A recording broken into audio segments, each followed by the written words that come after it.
according to the judge, Nazis got better treatment than people sent to El Salvador, many of whom deny any connection to Tren de Aragua, a violent gang that originated in Venezuela. Just hours before today's hearing, federal judge James Boasberg dealt the Trump administration another blow, refusing to lift his own order barring deportations under the Alien Enemies Act.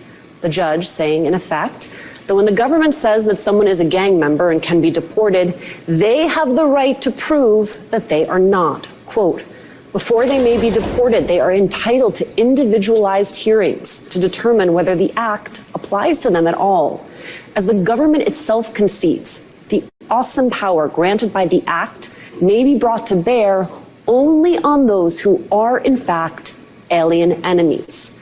But not only have many of the Venezuelan nationals deported to El Salvador denied that they are who the government says they are, there are questions about whether the Alien Enemies Act even applies to the actual gang. Well, that's, first of all, it's ridiculous. It's just another example of a radical judge saying something that's just disgusting, to compare anything to the Nazis, the Holocaust. We follow the law. Alien Enemies Act is clear. A law that was passed by Congress, signed by the president. We're following, unlike last administration, we're actually following the law. What we did on those planes, we removed terrorists. MS-13 and TDA were our designated terrorist organization. We removed terrorists. And to compare that any way whatsoever with Nazis is disgusting in every light. Well, let me say this. When people talk about due process, what due process did Lake and Riley have? What due process did her and her family have? What due process did the young lady that was burned alive on a subway, what due process does she have? I can name a number of young ladies that were raped and murdered by members of TDA. What due process do they have? I've talked to hundreds of Asian moms and dads whose children were killed by somebody that's illegally in the United States. What due process do they have? The Alien Enemies Act is clear. I'm not an attorney, but I can read. We follow that law, and that's exactly what we did. I want people to remember, everybody in that plane, number one, was in the country illegally. Let's remember that. And number two, was a member of a terrorist organization. So we did the right thing for the security of the United States and for public safety in this country. We kept the president's promise, and we're going to continue to keep that promise. Damaging. Did you ever think for an instant that you would see judges in this country bending over backwards to appease newcomers? Let me rephrase that. Did you ever think in this country you would see judges, Democrat politicians, and the media bending over backwards to appease not just newcomers, but gang member newcomers? Nope, never thought I'd see it. And then you wonder why the Democrat Party is in the state that it's in. There's no sense to this. Everything this judge and the other judges are doing have no basis, no foundation in existing law. They are trying to rewrite the law as they go. The Aliens Enemies Act is very, very clear. And it's unchallengeable. Blah, blah, blah. It's unchallengeable. It cannot be even reviewed by these judges. Believe it or not, it can't even be reviewed by the Supreme Court. It is that strong. It is that forceful of a law. It was designed for no court to get in the way of the President of the United States. But here we are. Here we are with the Democrats doing everything they possibly can to insert themselves into what's going on, because they have nothing. And so they're reaching and they're clawing at the chalkboard with nothing to stand on. I don't know why President Trump is humoring them. I don't know why he's just not openly saying, bugger off, full steam ahead. I'm not really sure about that, but I do know he has the ability to say it. I want you to hear this. I'll come back to where I was here. I want you to hear this really quick. This is by Greg Jarrett of Fox News. What's so troubling, I think, about Boasberg's restraining order is that he is defying the Supreme Court. which reviewed Harry Truman's use of the Alien Enemies Act after World War II ended.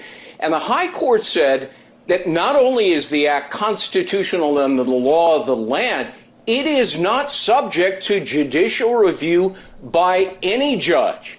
So when a president invokes it, no judge, no court can ever intervene, not even the Supreme Court, because Congress gave the president the exclusive power that is purely political to make decisions on national security and foreign policy. Well, Boasberg is duty-bound, Brian, as a lower court judge to follow the ruling of the highest court, the Supreme Court, and butt out. And yet, he is brazenly ignoring the Supreme Court precedent. So my question to you is, if Boasberger can ignore precedent, if Boasberger can decide what he's going to follow and what he's not going to follow, and the media and nobody else seems to have a problem with what he's doing, why is it that President Trump should worry about Boasberger? Why should the President of the United States even give this guy any harbor, give him no room to go? Why isn't Pam Bondi or Kash Patel going up and just taking this guy off the bench? He's breaking the law, and he's emboldened other judges to do the same thing. There's only one reason that I can think of, not that I know, it's complete conjecture. I believe, just as we saw with this whole thing today, with the leaked information about the Defense Department and war, I believe Donald Trump is trying to sniff these people out, smoke them out of their holes. Who are the bad ones? The more of these that pop their head up and make these stupid rulings, I am under the belief at this point, and I'm sure many other people are as well, that he's basically setting them up like whack-a-mole. At this point, I need you to pop up out of your hole and show me that you're one of the ones I need to have their heads lopped off. And I don't mean that figuratively. Well, I do mean it figuratively. I don't mean it literally. I think he needed to see these people come up out of their holes so he could get rid of them. You see, a lot of people are talking about right now, there's a clause in the Constitution that says a judge is not there for life. The clause that they speak of says a judge in good behavior is there for life. So here's what my thesis is. My thesis is that Trump is trying to sniff these people out, and he's going to make the argument that they're not acting in good faith, not acting in good behavior, and at that point, you don't need an impeachment. There's no reason to go through all the impeachment, have the Democrat parade, try to get 60-something votes. Nope. It's simple at that point. But I think where the problem is, and where they're going to fight again, is who gets to determine, who gets to define good behavior. You know, these people, as you've seen, will fight over the smallest ambiguity. So here's one that says good behavior. If good behavior is the definition of how a judge gets to maintain their judgeship, who and how is that determined? Who determines what good behavior is? I'm thinking it's President Trump. It hasn't been tested. Nobody's been thrown off for lack of good behavior, but we'll see whether it's going to be Congress, which at that point would only need 51 votes to get somebody removed, or is it going to be the president? I don't know.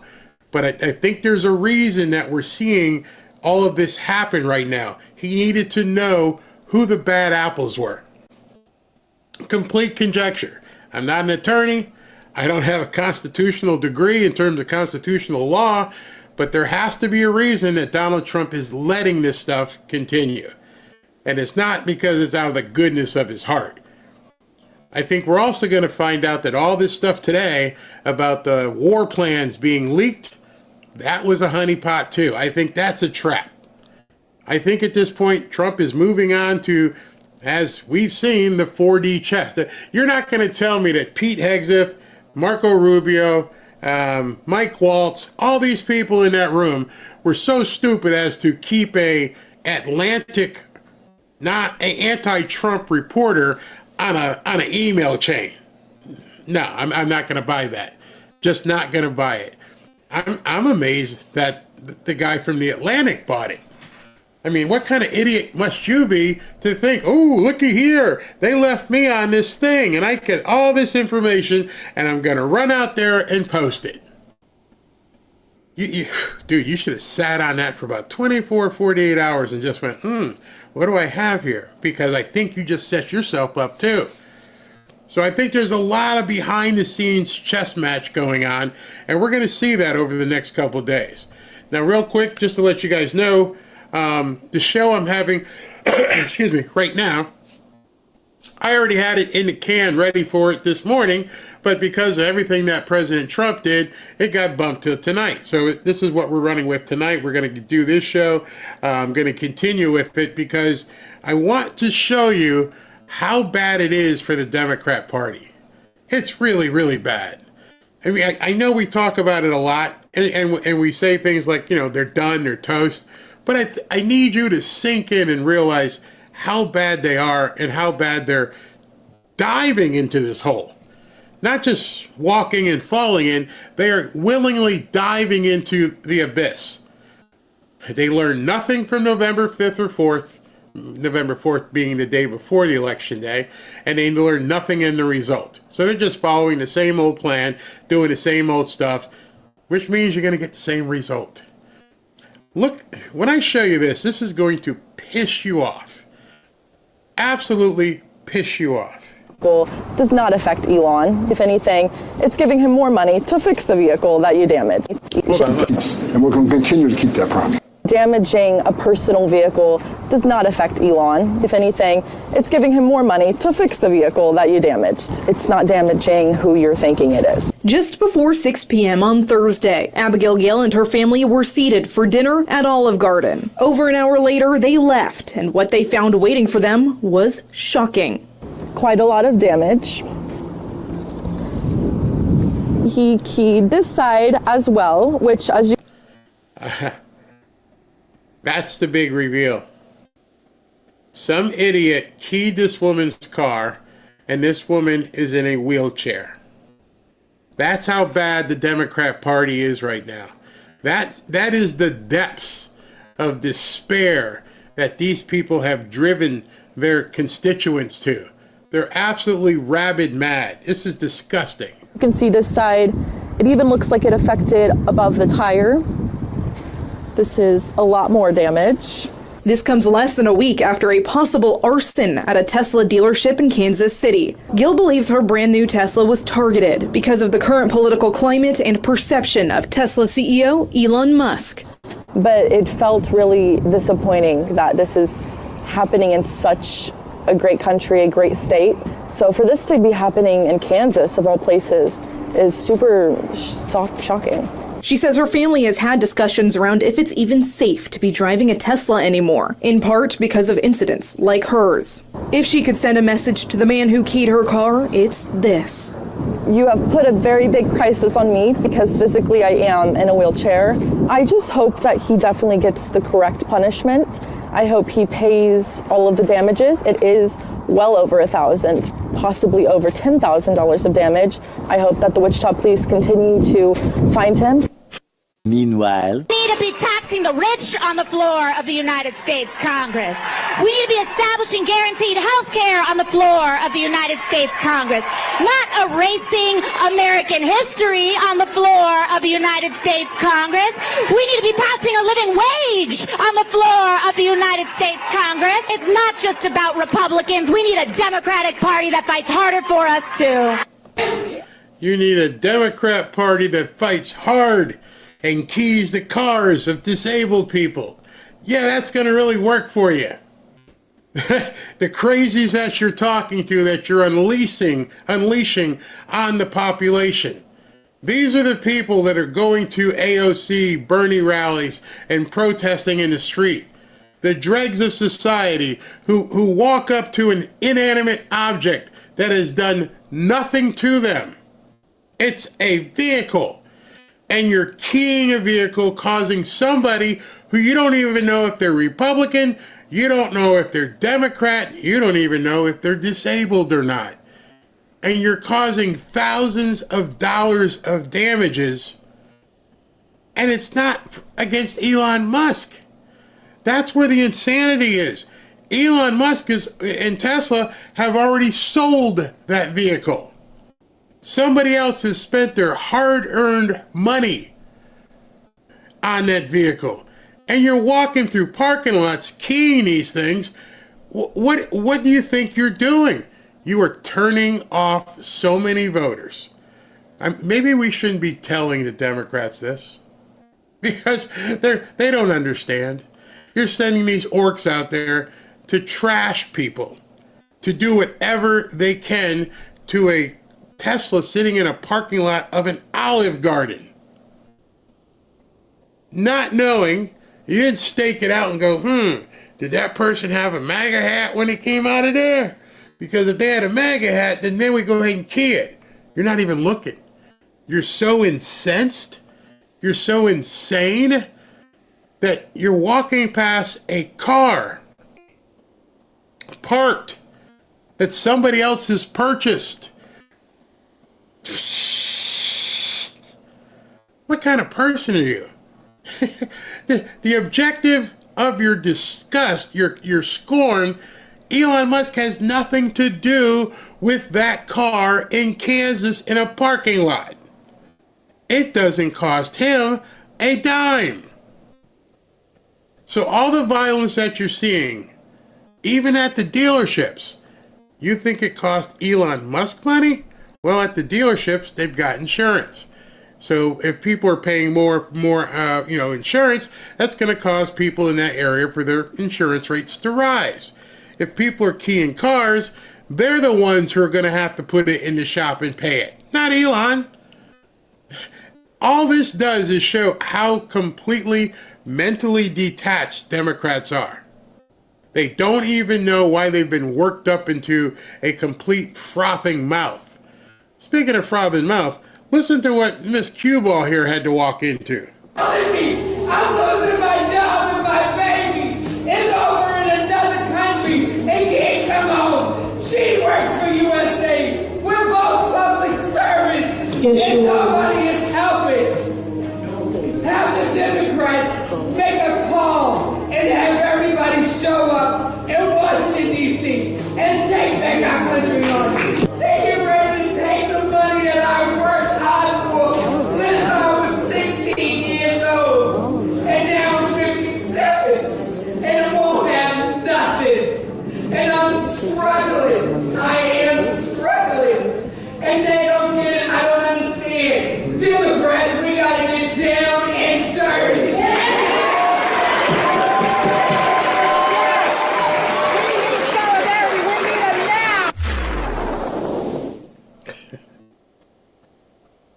Down and dirty, huh?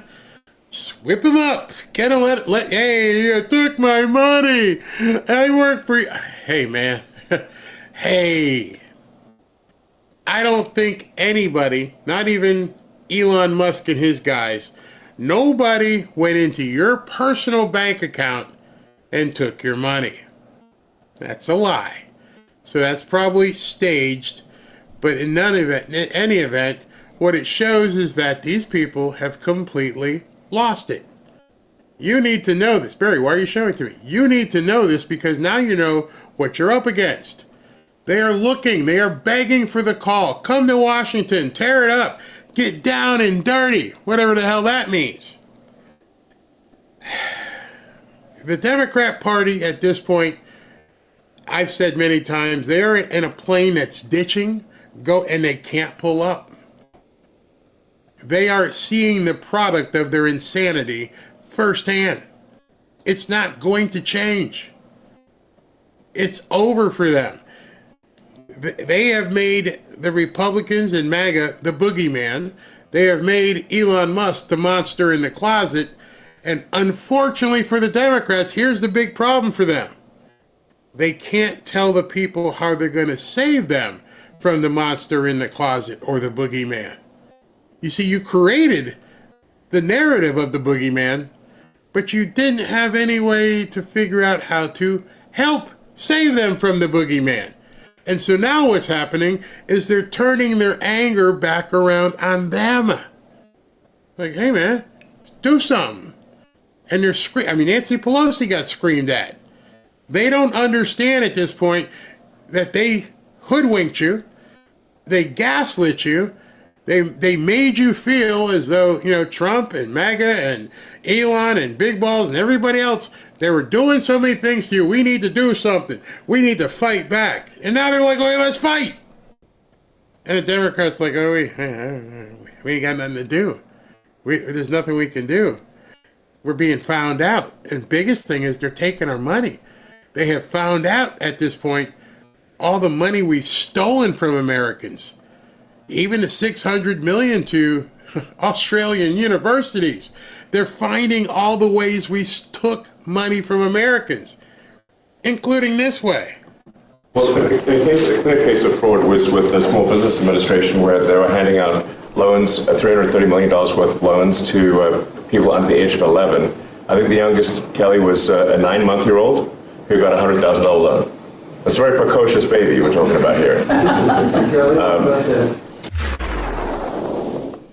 See, that stuff doesn't make the news. People don't hear that. They're finding so much fraud, it's laughable. And we found a baby who got an SBA loan. The baby was 9 months old, and it got $100,000 of your money.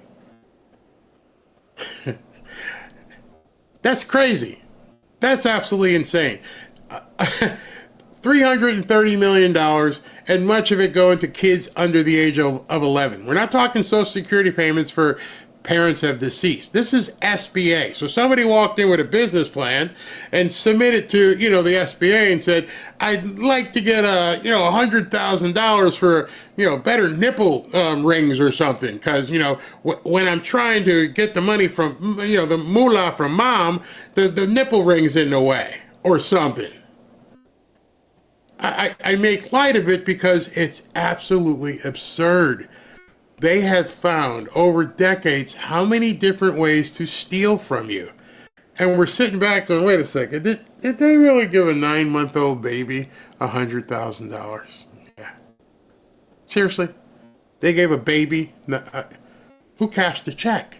See, this is where Pam Bondi's going to need like 10,000 lawyers and agents, because the check that went to little 9-month-old Susie Q, somebody cashed that check. They know it by now. They know, hey, if you knew Susie Q got 100,000, and Susie Q's, she was 9 months old.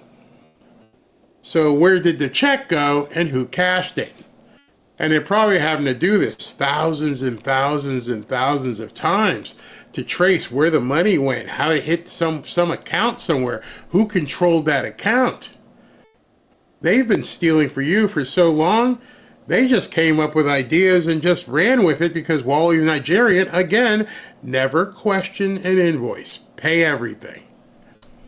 And so, hey, man, go ahead and create a baby and put in a business plan or something and for $100,000. I need $100,000 this month. Okay. It's here. And if you weren't hearing this in the cabinet meeting, you would not believe that this stuff was happening.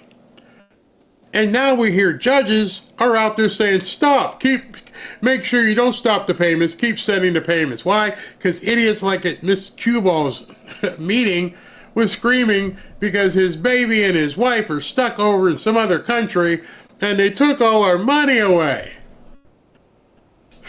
Sorry. Not sorry anymore. If you've stolen from the American people, and for whatever reason, and now that the ride has come to an abrupt halt, that merry-go-round stopped. I can't be sorry for that. I can't be sorry if the people you were working with or working for were crooks. If you never questioned how you were getting paid. I mean, I've been in some seedy businesses before, and I'm like, I want no part of this, okay? I don't want any part of what you all are doing. So you knew You had to have known it sometime. You're working for something called USAID. And you had to have known, what do you do here? Because we've seen all these no-shows. Is this guy a no-show and he's complaining because his no-show job got cut? I don't know, but he's pissed. Wants to get down and dirty in the street and go fight Republicans. This is why they're becoming dangerous, because Madam Q-Ball standing in front of these people had no answer. There's nothing I can do to help you. In fact, sorry, sir, but I got to figure out a way to save my own ass at this point. Sorry what you're going through, but we're all going through it. We all had these NGOs and 501c3s and these nonprofits. We all had the scam going. Now the scam stopped for everybody. And all we're hoping is that some judge somewhere can force these people to turn it back on. That's it. I just read you or just spoke to you the Democrat strategy at this point. We just hope some judge can force them to turn it back on. That's it. There is nothing else they can do. They can't pass a law. They can't get anything appropriate. You're done. You're praying at the altar of some judge named Bo Asberg and some other judges. Please make President Trump turn the money back on. You got people around the world in different countries going, please make them stop and give us our money. Nope, not going to happen. Get out of the country. We don't care. We're done of you stealing our money. Just put yourself in their position at this point. Some of these people in Congress have been there 10, 20, 30 years. Some of them have been there for 4 or 5 years, and they learned what the gig was. And they found out, man, this is a good way to make money. We just submit this thing, we get paid, money just shows up. Nobody asks any questions. Imagine like you got elected to Congress. And you get there and you're like, oh, this is my office, this is what I do and how I do it, okay. And you're there for about a week and somebody taps on the door and says, come here, let me tell you. Okay, here's what we do here. Really? And it's legal? I don't know about legal, but this is what we do.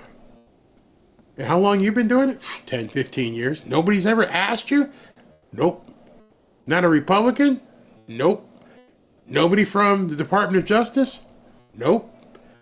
Nobody from the Treasury Department has come in and said, do you own this company? And how long have you owned it? And nope. Just set it up. Tell us how much you need. And we'll send it to you. Do what we tell you, vote the same way, but other than that, as long as you vote as how we tell you, the money's going to keep hitting that account. Seriously? Yeah. And now you get comfortable, because the first time you're like, really?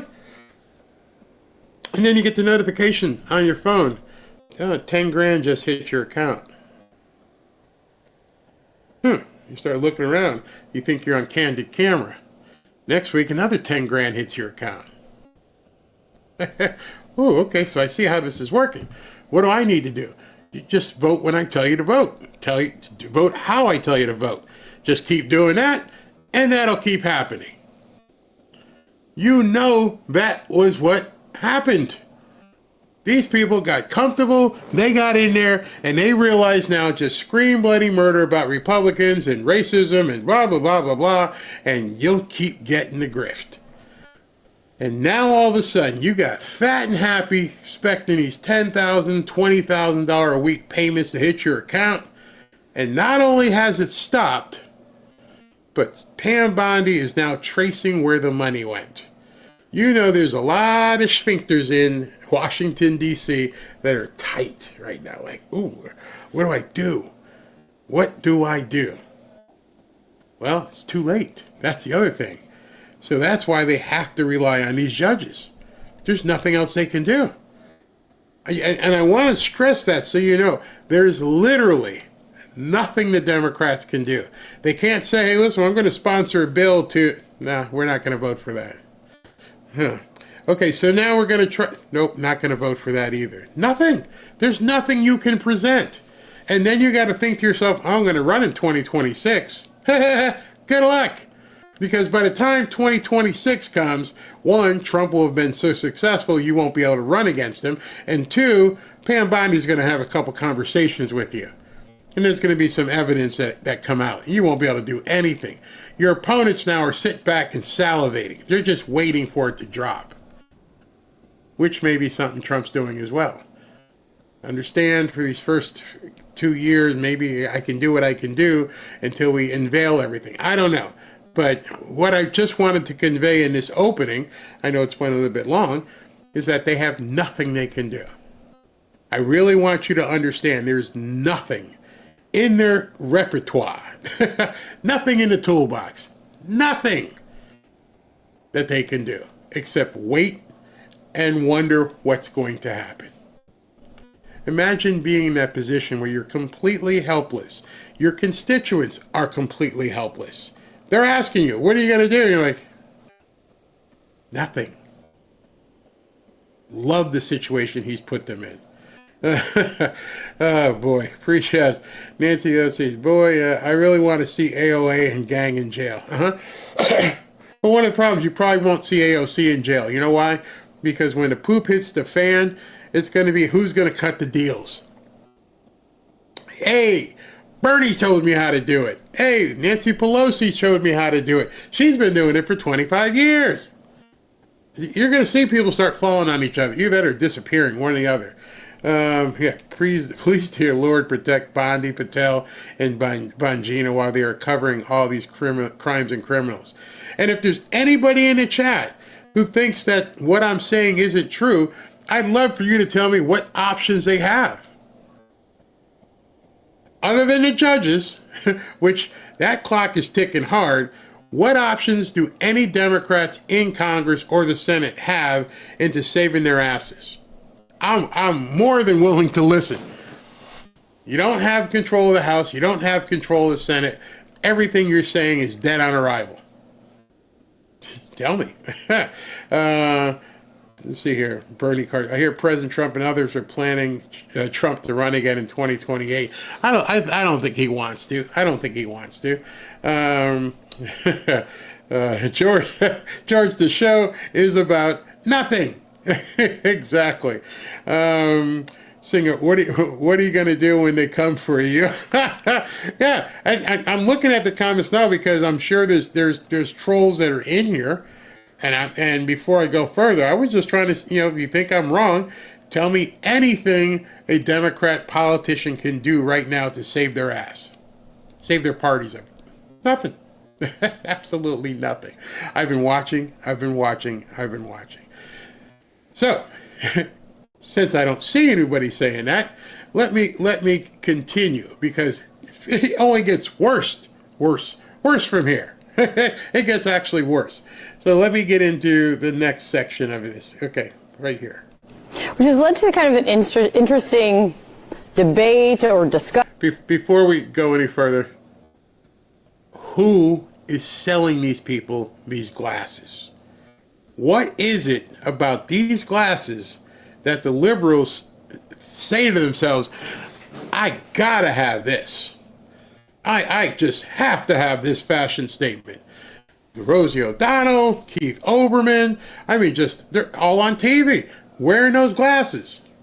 I don't get it. Question, whatever you want to call it, Margaret, over are we in a constitutional crisis, or what does one look like? I mean, if you just watched the Sunday shows yesterday, there was a whole, depending on who you spoke to, we were smack dab in the middle of it, about to dip our toe into it, or we're a few steps still from it.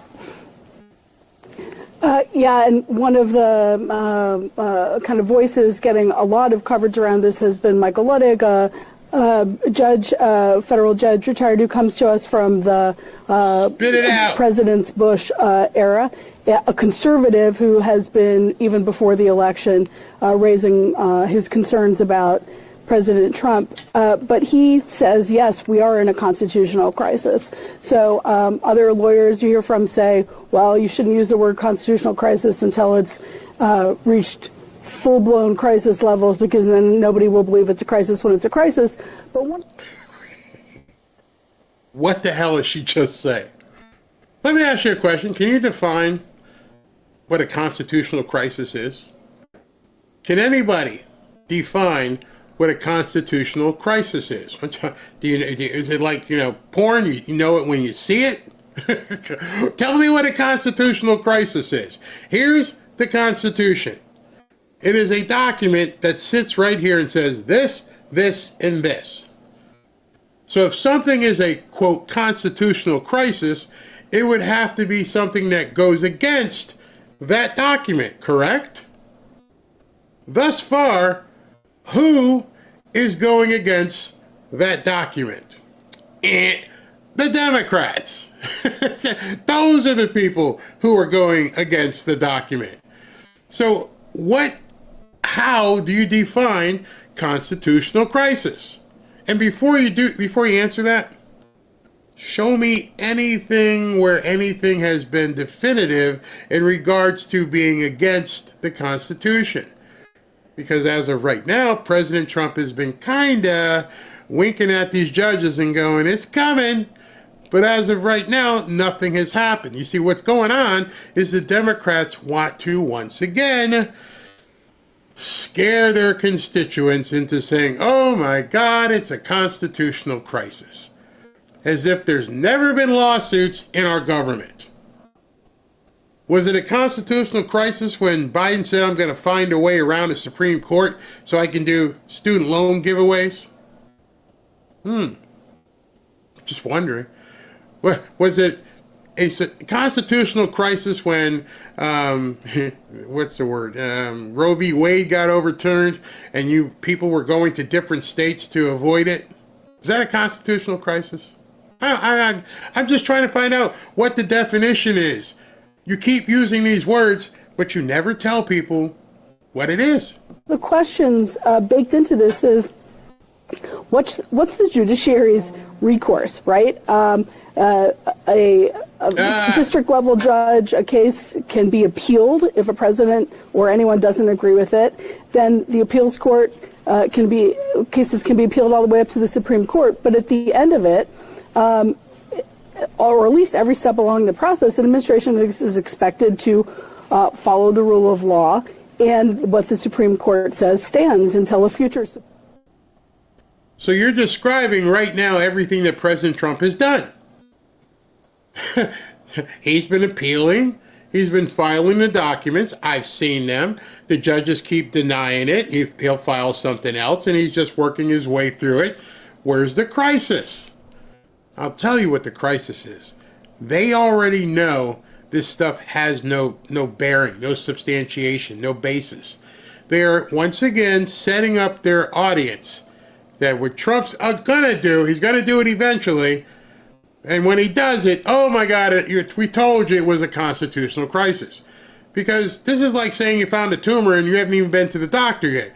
What's the constitutional crisis? Oh, it's a constitutional crisis. What is it? No one, nobody can tell you. Supreme Court overturns it. So what if, in theory, an administration were just not to do it? I don't want to hear theory. In theory, if you didn't wear those big square glasses, you probably couldn't see. But you're wearing them. I don't care about your theory. This is how they twist the news very quickly and start telling you their opinion. You know, if Trump does this or when Trump does that, then, but he hasn't done it, so it's not news. You're not defining a constitutional crisis. What you're trying to tell your audience is that if he does this, then it will be, when it's not. A judiciary doesn't control a military, a judiciary doesn't control the political process. This is all speculative, but it's... See? Now they know. We've been talking about this for a couple weeks, and in fact, I was one of the ones who said it first. I know I am, because people said, Barry, what do you mean? I said, who are you going to call? F you, Bo Asperger. I ain't doing it. Who are you going to call? Well, you can't call the U.S. Marshals.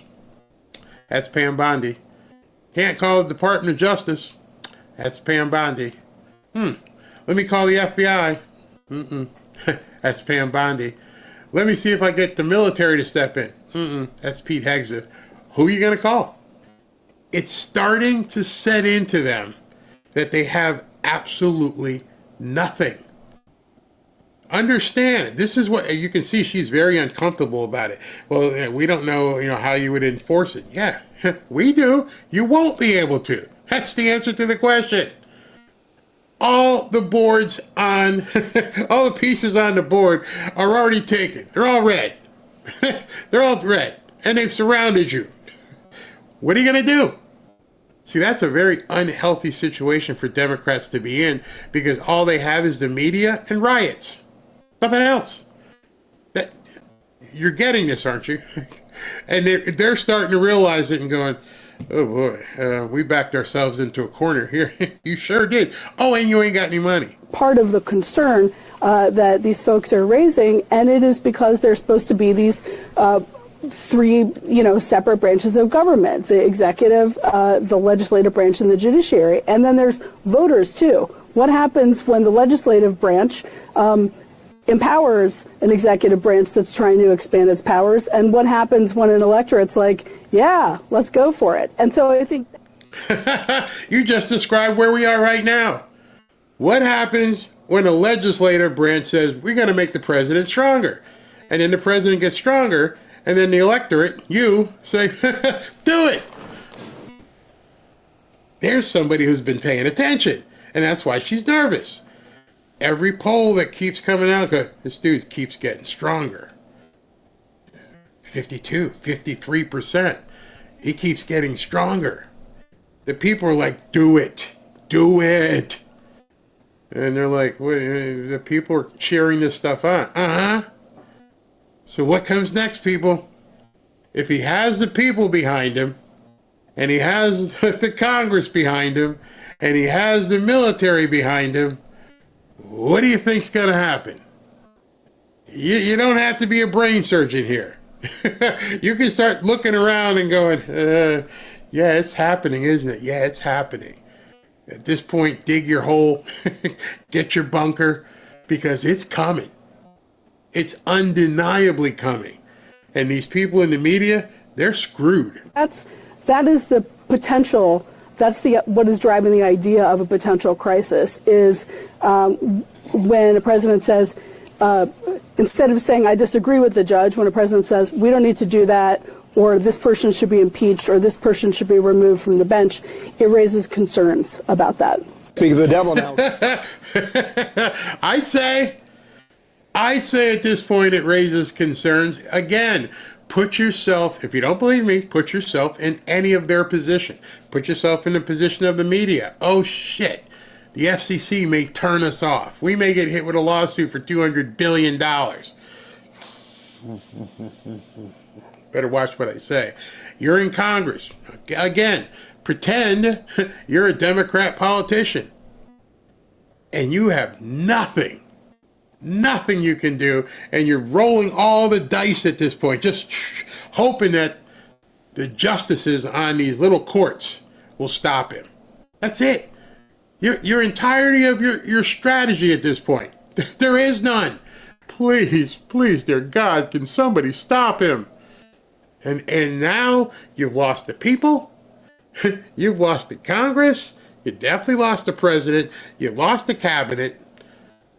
There's no place for you to turn. Gaveled battle looming between the White House and the federal court system. House Republicans trying to crack down on judges stonewalling the Trump agenda. The aforementioned Jim Jordan's here now, House Judiciary Committee Chair. How you doing, sir? Good morning to you, and welcome back to our program here. I want to start with this, guys. Number one here, the number of injunctions against George W. Bush was 6.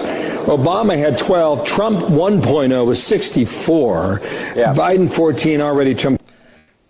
Now you see why I put that as my lower third graphic. Courts equal lib strategy. That's why I wrote that. When you see that in graph form, you now know without a doubt, you probably knew it before tonight, but now it's staring you in the face. Those other guys, including the Trump one on the right, those were 4 years. Those were the amount of injunction in 4 years. Trump has 6 times as many as Biden had in 4 years. 6 times the amount of injunctions that Biden had in 4 years. Twice the amount of injunctions as Bush, Obama, and Biden had combined. And he's been in office 2 months. You're seeing the Democrat strategy. That's it. It's played out right there in front of you. 2.015. Why has the Supreme Court, so far as I know, never ruled on this case of a district judge stopping a national decision? Yeah, it may happen here sometime soon, but what we're trying to do is take legislative action. 2.5 weeks ago in the Judiciary Committee bill, we passed legislation which said instead of these federal district judges issuing an injunction that applies to the entire country, we think it should be limited to the parties of the case in that respective jurisdiction. It's Congressman Ice's bill. It's a good piece of legislation. We passed it 2.5 weeks ago. Speaker Johnson's indicated he'd like to get this bill to the floor next week and move it through the process. So we think there's some things that we can do legislatively. And then, frankly, there's the broader issue of all these judges' injunctions and then decisions like Judge Boasberg, what he's trying to do and how that case is working. We're going to have hearings on all of that because particularly when you look at Judge Boasberg, it starts to look like this is getting totally political from this guy, particularly when you remember he's... Did you notice the name associated with every single one of those judges? Yeah, it was Obama. Also the judge who was part of the whole Trump-Russia FISA court granting those warrants that allowed the Comey FBI to spy on President Trump's campaign. So we're going to look at that issue as well, but hopefully we can get that bill passed next week on the House floor, move it to the Senate, hopefully get it to the president's desk. What do you think you're going to find here? It seems to me like it's pretty black and white. You know, you go, you find the judge that's going to rule in your favor, and it's been going on for 20 plus years. Yeah, that's why we want to limit it to just that jurisdiction, just the parties of the case, so it doesn't have nationwide implications. But yeah, this is the way the left operates. They go to these judges and they go after President Trump, as the speaker indicated, disproportionately more there than elsewhere. But with Judge Boasberg, think about this. I mean, I think the president, with his order on these gang members sending him back, or send him to El Salvador, I think constitutionally he's on solid ground. Article 2, Section 1, first sentence, executive power shall be vested in a president of the United States. Statutorily, the Alien Enemies Act, predatory incursion, that's certainly what this was. Gang members coming here illegally doing terrible things. And then finally you got this judge saying this crazy decision. Turn the plane around, bring the bad guys back to America. That makes no sense. So when you look at all that, coupled with this judge's history with the FISA court, with the sentence he gave to Kleinsmith, the lawyer, Kevin Kleinsmith, who altered the document in front of the FISA court, it really starts to look like Judge Boasberg is operating purely political against the president. And that's what we want to have hearings on. This broad issue and some of what Judge Boasberg is doing. And so we're going to start those next week, and we think Senator Grassley is going to do the same. So, hearings. More and more hearings. Sternly worded letters. Ooh, not another hearing. Not another one. Donald Trump is letting this play out. He's letting it play out on the left. He's letting it play out on the right. He's letting all of these people do what they normally do because he already knows, pursuant to the Constitution, there is no ambiguity whatsoever. Again, you're watching a movie, a charade happen in front of you. Oh, we're going to have a hearing. And you already know what's going to happen. This side of the room is going to have strongly worded rhetoric and, the end of our democracy and blah, blah, blah, blah, blah. Meanwhile, while they're doing their little, Broadway play, Trump's just going to keep going. He's just going to keep going because all the left-wing news has right now, you could turn it on right now and they're probably talking about the military thing that got out or supposedly leaked. They're going to talk about another judge did this or did that. But while they're doing that, they're spending all of their time, all of their capital, everything, both the politicians and the media, all they have to say to their constituents is this negative stuff. That Trump did this or Trump did that. But they don't ever talk about the good stuff. And so people who are tired of hearing the negative stuff, they've begun turning elsewhere. They've been looking on X and saying, wow, we got $20 billion today from Hyundai. Hyundai's building a $20 billion plant in Louisiana, and that's a whole bunch of jobs. Why didn't Biden do that? Apple's putting $500 billion. Why didn't Biden do that? And so on and so on and so on. And so a reasonable person, again, not the people who are out there keying cars, but reasonable people, Democrat businessmen, Democrat intellectuals, people, you sit back and go, these people are nuts. I don't want to be associated with this. And what I'm going to show you tonight is going to underscore that. I mean, they're bat-poop crazy. So even your liberal friends who may have been anti-Trump, eventually they're seeing their egg prices go down. They're seeing their gas prices go down. The interest rates are going to happen. We hopefully will see the war. They can't ignore it. I don't want to give Trump any good look, but it's actually working. And meanwhile, no, the world's ending, end of democracy. Oh. You ever had that person in the office or that relative, and they come walking towards you, and you're like, oh, no, not this one. What, man? What? Oh, you ain't gonna believe this. This is awful, man. My God. Yeah, I got a meeting to go to. Even if you care about them, you're like, I don't want to hear it anymore. And 24/7, it's like, oh, yeah, Trump and Elon and Big Balls. I'm like, hey, man, you got anything we can talk about? No.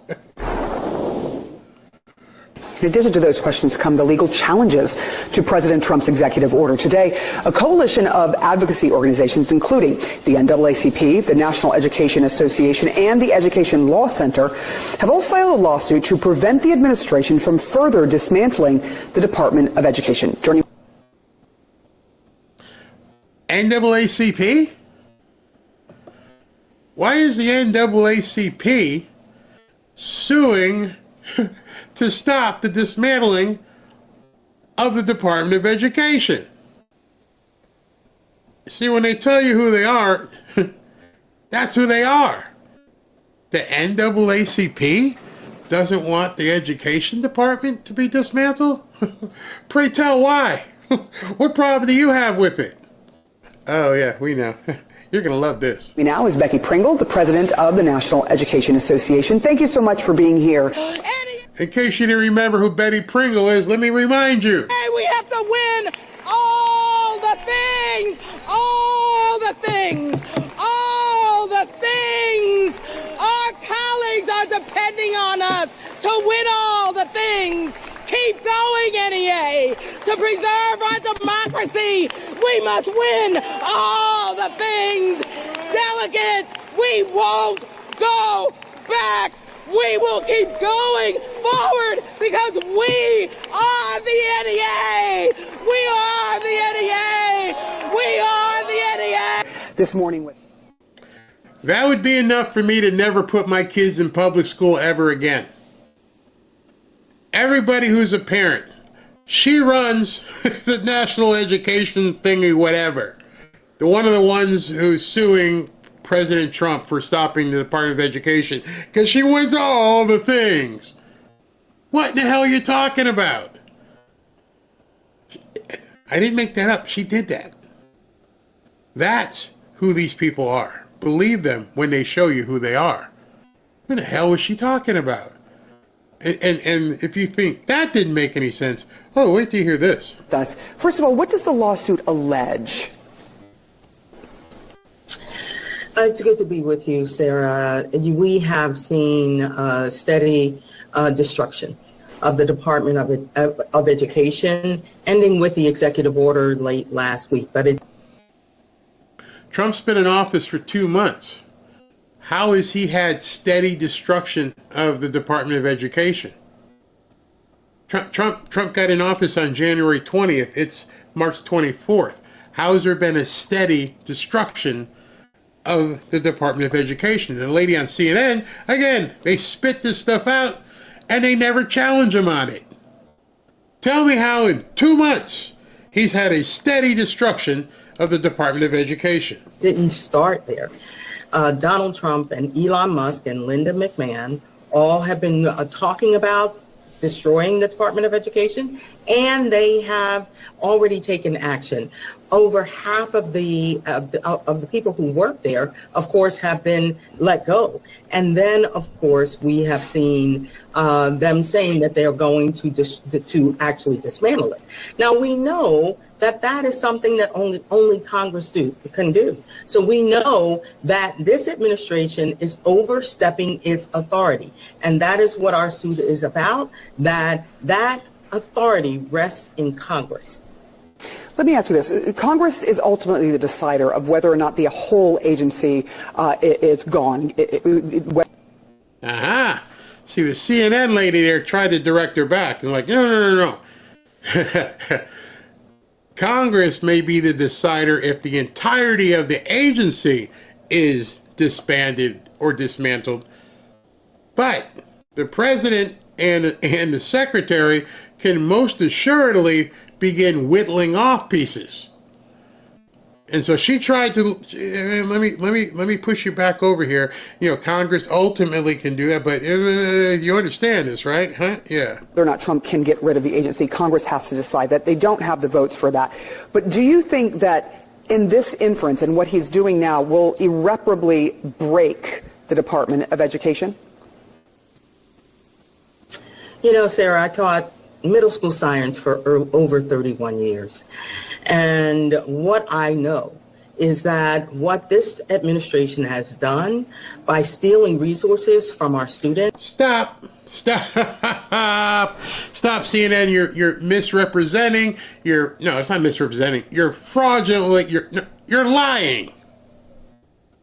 And CNN just let this woman lie on television, lie to their audience. She just said defamatorily that Elon Musk and Trump have stolen the money from the Department of Education. Straight up, out of her mouth. Let me ask you a question. You want these people around your kids? If these people can't tell the truth on television, how the hell do you expect them to be part of the upbringing of your children? I would have more respect for her and Randy Weingarten if you could at least tell the truth. Go on, make your case, and make sure everything you say is true, because my kids here are watching. My kids are under your tutelage and direction. You guys run the Department of Education, and you're telling me one of the first words out of your mouth is a lie, and you want us to trust you with our kids. How can we trust you? You know, you got to win all the things. How can we trust you with our kids if we can't trust you to say the truth on television? See, this is where they have so many problems. This is why I tell you the courts are their only savior, is because they don't have anything to stand on. You're talking about a woman who just said, I taught school for 31 years. You have to listen to me. I've got the experience. And the next word out of her mouth is, bleh. She vomited a lie. You just lost your 31 years of credibility. Now we don't trust you again. By gutting the Department of Education, by taking funding, $1.5 billion, Sarah, of funding has been taken away. We're talking about almost $8 million that's dedicated to our students with disabilities, $10 million for those students who have done everything we've asked them to do and just need help getting to college. We have $12 million that's dedicated to career and technical education. You notice her reading. I just wanted to point that out. This is someone who's been in education for 31 years, who has made speeches, all the things. You memorize that, right? But now you're on CNN, and you've been trained enough to try and make it seem like you're not reading because you're making up this stuff. You should know this. You're the president. You're the president of the whatever thing it is, the thing. And as you're talking, you know, we have 8 million kids who did this and blah, blah, blah. And then we had, look over here at the notes, okay, blah, blah, blah. You're lying. You don't even believe what you're saying, and I'm watching your eyes. You're the person in charge of our children, and you're having to look over here because you can't discuss what's actually happening. So our students going into jobs can be prepared for those jobs. Look. And 26 million for our rural schools and our communities where our students are living in poverty. That is not okay. And we know the impact will be real for our students. That's why we have filed suit, and we're not stopping there. We are, of course, we're looking at legislation, and of course, we are taking action. Which Who are you looking at legislation with?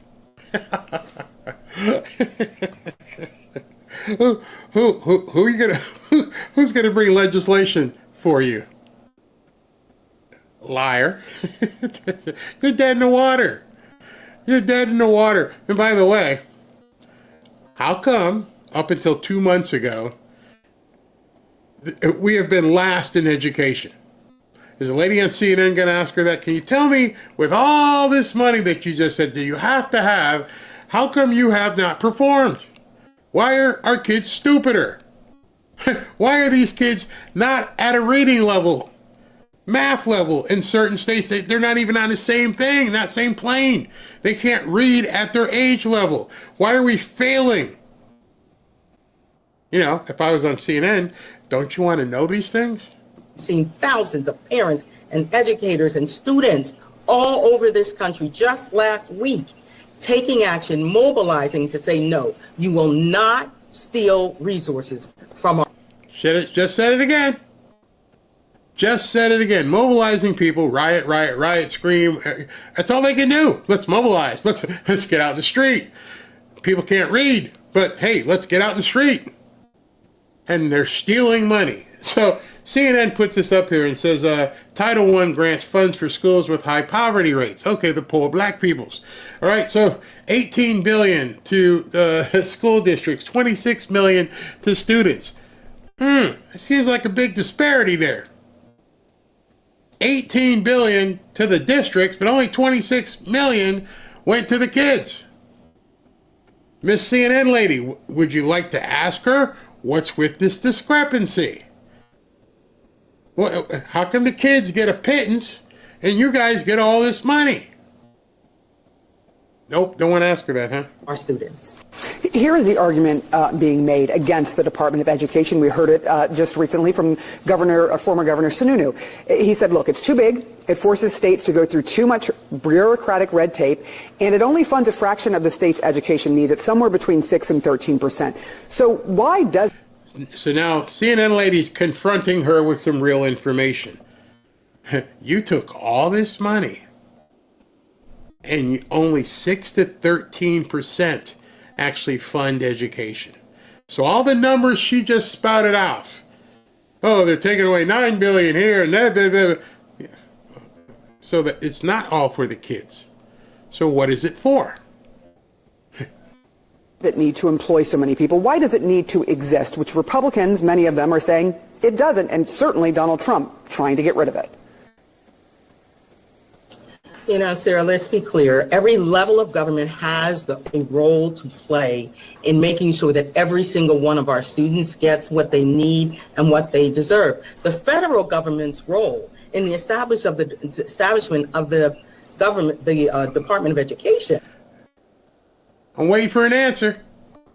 Was after the Civil Rights Act, where we knew that there were inequities that existed in every social system in this country. And the federal government's role was to try to close those gaps so that our students with disabilities could get the education they deserved. Our students from...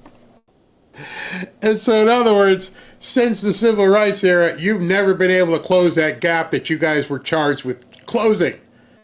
You have spent $3 trillion, $3 trillion, and the only answer, because she asked you the direct question, why y'all need all this money?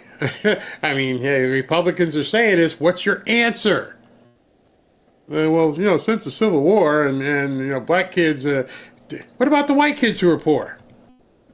What about the white districts, I don't know, maybe in Mississippi or Louisiana? What? low-income families could get the extra resources that we know they needed. It is not okay that this administration is stealing billions. Not once, not twice, 3 times. 3 times in, what was this, 2.5 minutes. 3 times in 2.5 minutes, one of the grand poobahs for the education department lied on television.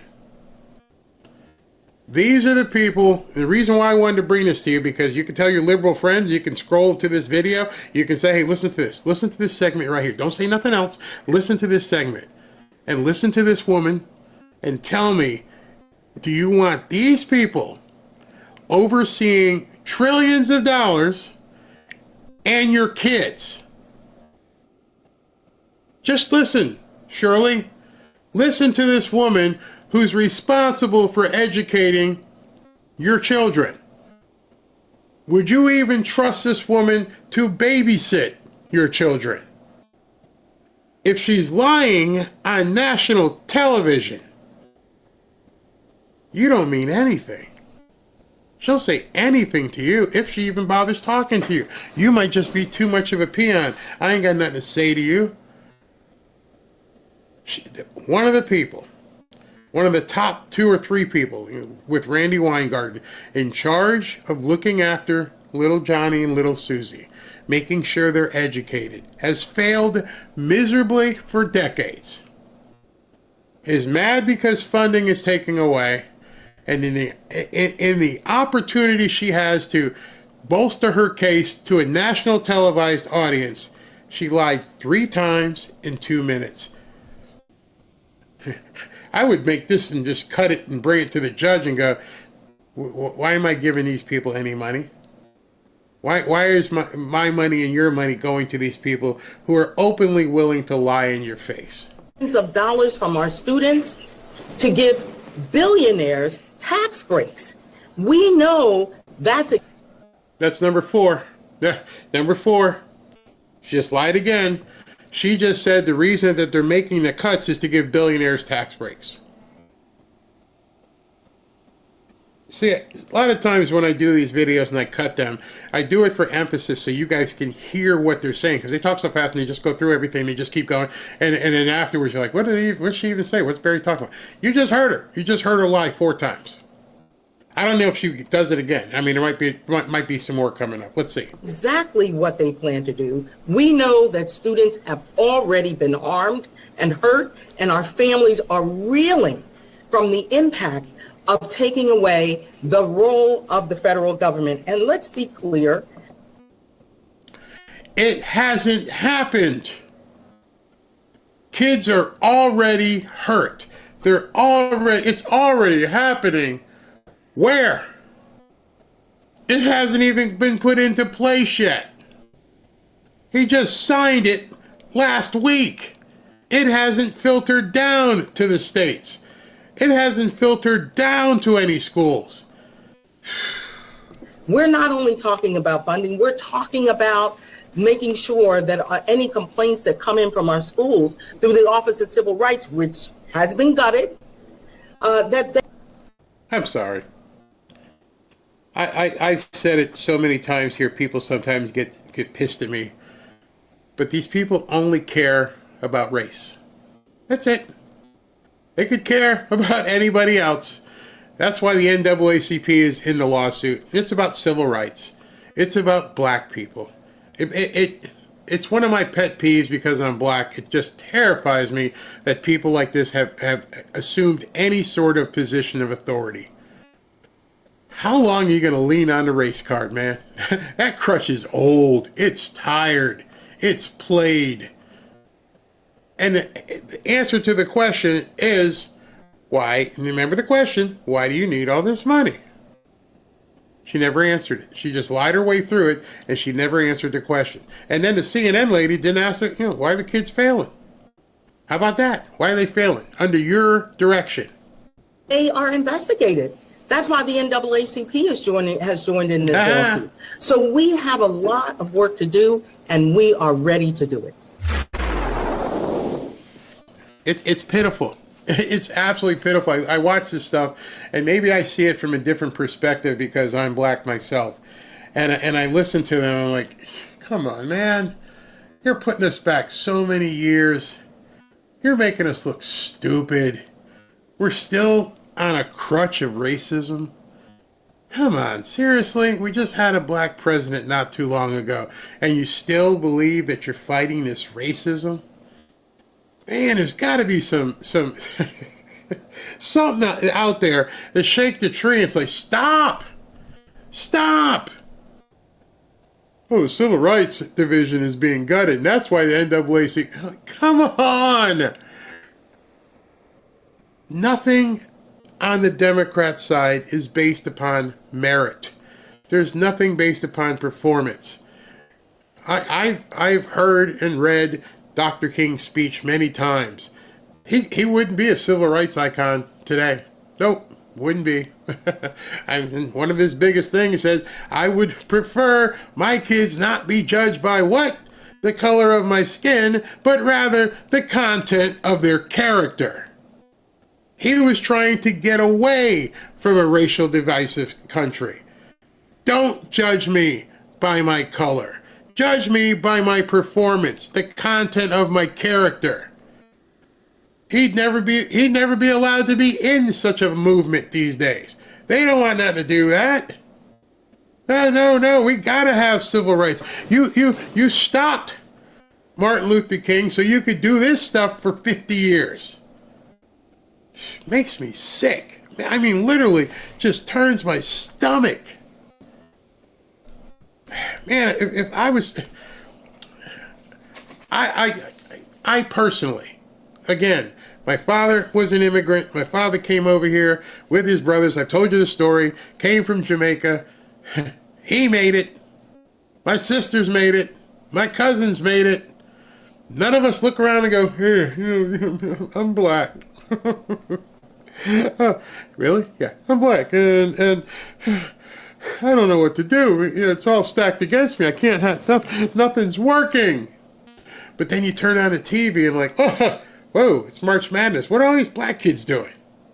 What are all these black kids doing on the basketball court, scoring points? Oh, the game's over. Let me change the channel. It's the NBA. Guess what? There's a whole bunch of black people running around. Successful. Oh, you know what? Spring training baseball. Look at all the black people. Oh, yeah, they're doing stuff. Oh, wait a minute. Let's turn on women's basketball. South Carolina. Oh, hey, John Staley, you're one of the best coaches in NCAA. And guess what? Whole bunch of black people. But somehow, some way, we're still stuck wondering how the civil rights is affecting all the poor peoples. If you can't sit back as a black person and go, hey man, I've been lied to. Yeah, because when you sit and you grab your beer and your chips and sit and turn on television at night, you're going to see actors, actresses. You're going to see people on television. You're going to see sports figures making gazillions of dollars. And yet you got to hear these people say, yeah, the black people can't do it. You got to be a special kind of stupid at that point. You got to be a upper level stupid to buy into that. Thank God my grandkids aren't like that. Thank God my family was never like that. I was taught from a young age, do whatever you can do it well. And I keep telling you guys about Lear Capital. I reach for it because, bam, right there. I told you earlier about everything with what was going on with Tesla stock. And the reason why, some people ask me, Barry, why do you keep talking about the financial stuff? Why do you talk about real estate? Why do you put all that stuff into it and everything? I'm going to tell you why right now. I'm going to tell you because I know there's somebody out there that needs to hear it. I don't care if it's one person. I don't care if it's two people. I just know there's people out there that need to hear it. When I talked to you earlier about this today, and BLS Doom Crew and a couple other people said, yeah, I jumped in. Yeah, I bought the dip. And 5 days ago, you can see it right there in front of you, when it went all bad and everyone on the media was saying, oh, it sucks and Tesla is tanking. And I told you I won't get into it too much today. And in 5 days, it's up 22%. 22%. Knowledge and understanding and action. That's the other part. You got to do something. Buy the dip. Buy the dip. If only one of you, which I already know now, it has worked because BLS Doom Crew said, I took $1,000, I put it in here. Guess what? I made $220. That's 22% on a $1,000 investment. Somebody has to do it. Somebody's going to win. I remember watching Deion Sanders, and he was coaching one of his teams before, not Colorado, but he said, on every single play, somebody is going to make the play. And that may sound like stupidly profound, of course. Yeah, someone's going to score a touchdown, someone's going to catch something, someone's going to make a tackle. But someone's going to make a play. Better be you. And that's something that I tried to instill into people. And I said, it's going to happen, whether or not you're strapped into it or not. Whether or not you want to buy gold, whether or not you buy a couple shares of Tesla, whether or not you buy some Bitcoin, it's going to happen. And if you didn't see over today in terms of 20 billion, and the numbers that Trump is throwing around are just crazy. And people on fixed income say, I can't do it. Yeah, you can.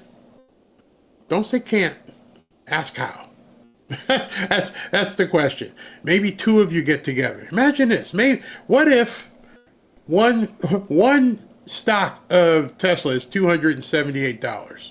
All right, that might be a lot for some people. $278 to take a gamble. But what if 10 of you got together and each person put in $50? You put in $50 and buy 2 shares of Tesla. So you spent $500, and now guess what? That $500 made $100. Between the 5 of you, you just made an extra $20. A cup of coffee, or you just leave it there and go, let's see what happens. In any event, a play is going to be made. Every day, every single play, somebody gonna make a play. Just matter of whether or not you're going to be in that play or not. And so every time I push and talk to you guys about gold and silver is because I can do that same thing and show you a chart. I should next show I'm going to show you a chart from when I started working with Lear Capital to where the price is now, and what would have happened if you bought in then versus now. It's never too late. Don't play with money you need to eat with, but you can see what's coming. April 2nd is Liberation Day, I believe Trump said, right? Get ready. Get ready. As you know, President Trump has assembled the Avengers to make America great again. And of course, we're all excited and ready to see them get to work. But with everything we're seeing right now, don't take your eye off the ball. Things could get much worse before they get better. With the possibility of World War III still looming, and with the Democrats doing everything they can to impede Trump, you still need to keep your guard up and your money protected. Oh, and our national debt is still massively increasing. Don't get me wrong, I have high hopes for Trump's America, but I also have a family to look out for. You see, Trump and the Avengers have quite the uphill battle ahead. That's why I'm making sure I'm protected, and I'm recommending that you do the same. One way to be protected is by diversifying your portfolio. That's why on this channel I've been happy to partner with Lear Capital. As you know, I've been involved in real estate for quite some time. And although I dabbled in gold and silver, Kevin and his staff at Lear have helped to educate me even further, especially in regards to silver. Give Lear a call today and they'll show you how easy it is to move some of your savings or your retirement account into gold and silver. Gold and silver have been proven to hold value and protect wealth for the long term. Call Lear today at 800-601-5430 or go to learberry.com to get your free gold and silver wealth protection guides. There's no obligation, just free information. Many of you have seen my interviews with Lear founder Kevin Demerit, And I can tell you this company is solid and likes to educate their customers. Just so you know, Lear has over 27 years of experience, thousands of 5-star reviews, and over $3 billion in trusted transactions, and is the only company with a 24-hour risk-free purchase. You don't pay unless you're 100% satisfied. So call 800-601-5430 or go to learberry.com. And when you call, don't forget to ask how you can get up to $15,000 in bonus gold or silver with a qualifying purchase. So if you'd like to take advantage of this opportunity, please call my friends at Lear Capital at 800-601-5430 and tell them Barry sent you. All right, so I want to show you something. Not to rub anything in, but I said I was going to wait till tomorrow, but I might as well show it to you right now. This is the gold price over the last 3 months. Over the last 3 months, gold is up 14.3%. This was on December 2nd. Oh, all the way over here is December 2nd, 2024. And you can see it's just gone basically up since then. What do you think's going to happen as Trump gets towards this, April 2nd date and everything else he's been doing? And this is one of the things where you can compare gold against something else. This is gold versus the dollar. This is gold versus stock. Look at that. Look where the stock one is. Let me move the US dollar. This is gold versus the USP, S&P 500. This is gold versus crude oil. Look at that. And then this is gold versus Bitcoin. You see, it's just about having data, understanding what you're looking at, and then charting accordingly. And so that's just what I wanted to show you, and we can talk about that at a different time, but not trying to rub anything in. I'm just saying, if you can, and if you can find other people to work with you, it might behoove you to just try and dabble. Things are about to change. They've been changing. They've been changing. President Trump got elected, and when he got elected, we saw things happen, and I started telling you way back then. And look at that trend line. That is straight up trend line. That's 3 months. He's been in office 2 months. So if they look at the inauguration, if we went from here, this is where it was when he took office, and it continues to rise. So I can't bring the horse to water, and I'm not here to convince you. I'm not here to bend your arm. I'm just saying, just watch what's going on. And April 2nd, you heard today all the things he said. I just feel I'd be remiss if I just didn't bring you the information, because nobody else is going to tell you. I've watched the other podcasts. They don't talk about it. I don't know why. Even the ones who pitch gold don't go into it and go, look, y'all seen this?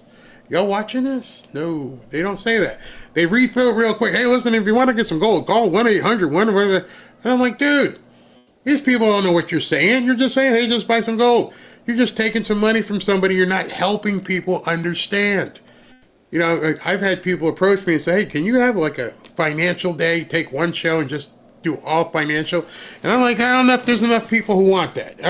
I don't know if there's enough people who really want to dig into that kind of stuff. So, but I'm glad BLS Doom Crew and a couple other people are jumped in. Lori says I got a little bit of do you. Yeah, going. They don't, because it's not wise to give financial advice on YouTube for legal reasons. No. I ain't giving anybody any financial advice. I'm showing them charts.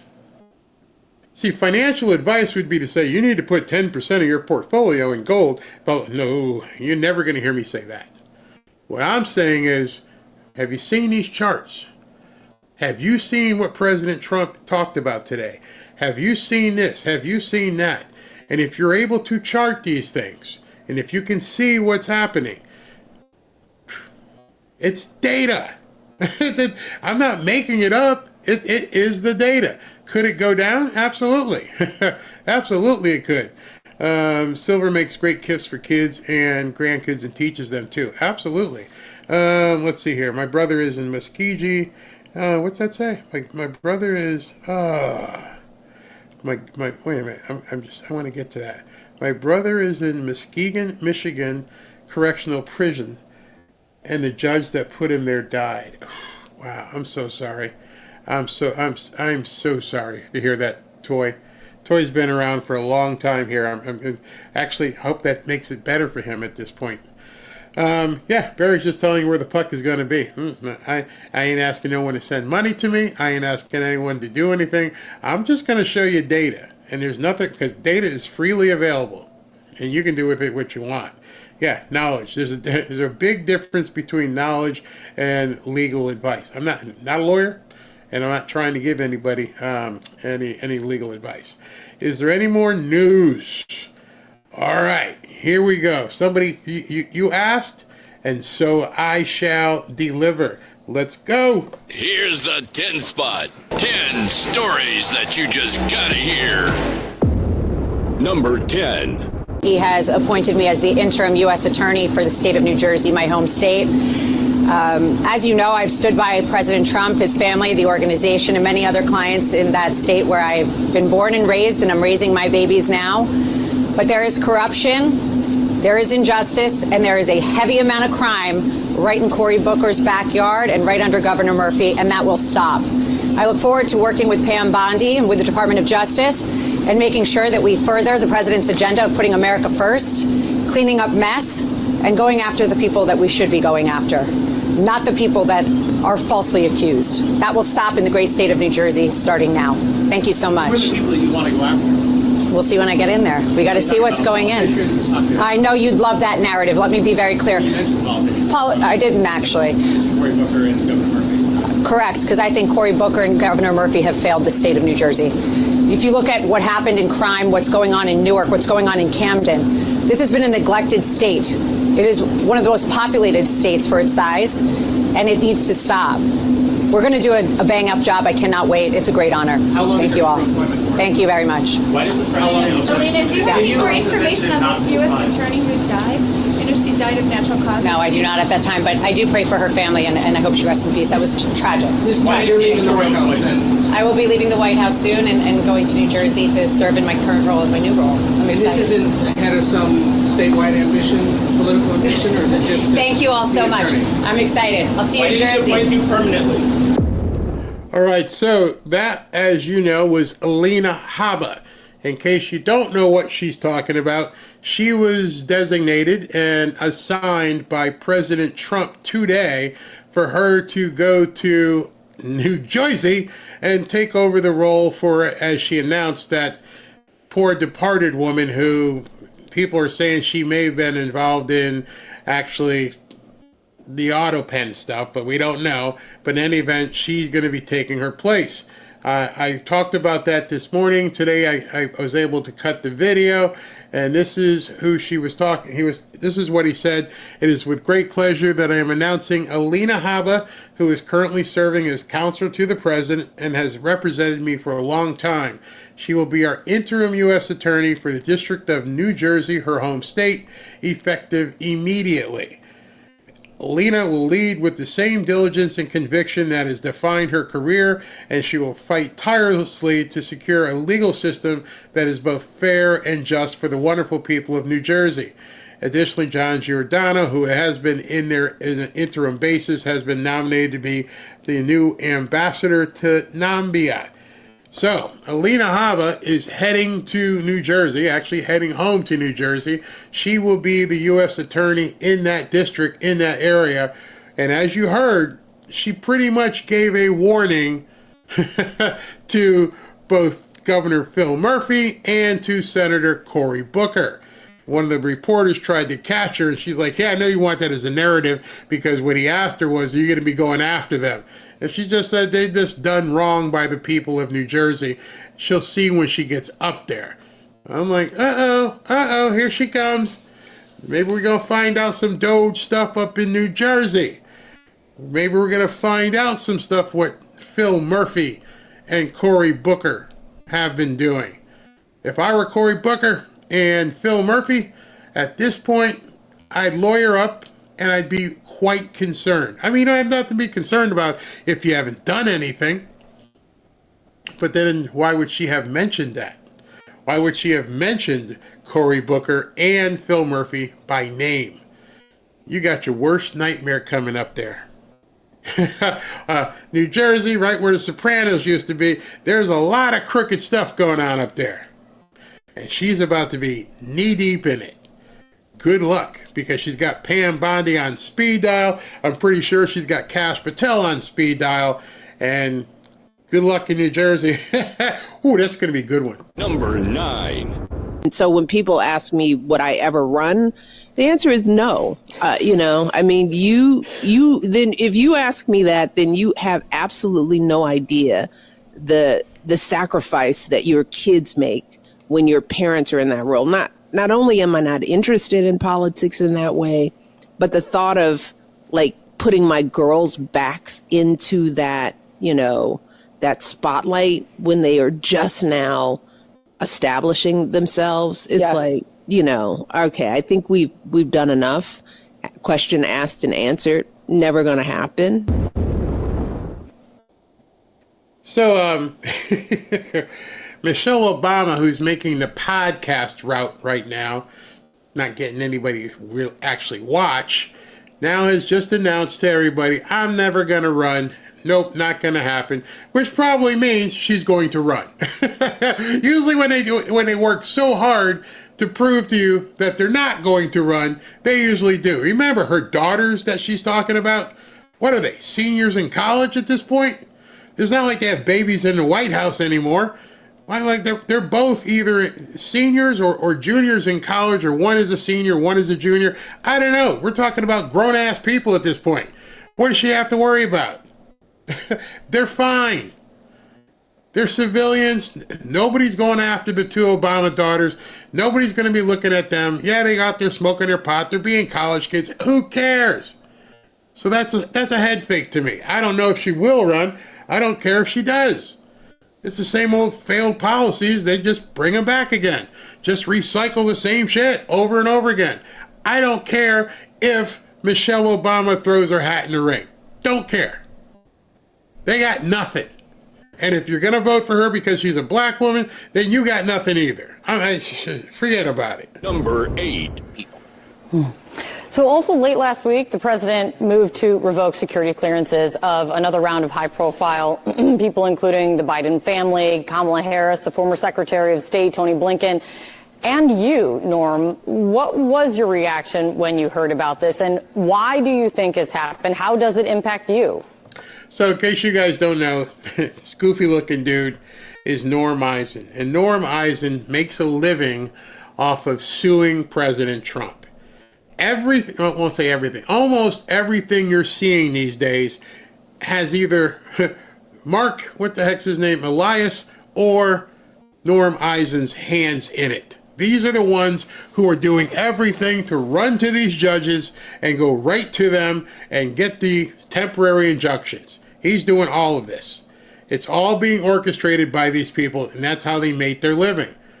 Now, President Trump has revoked his security clearance, and then he sued him, and President Trump revoked it again. Remember that thing I told you about President Trump might start ignoring the court orders? Well, he had a court order to reinstate it. Now he's revoked it again. And of course, what's going to happen? Oh, Norm's going to run back to the court.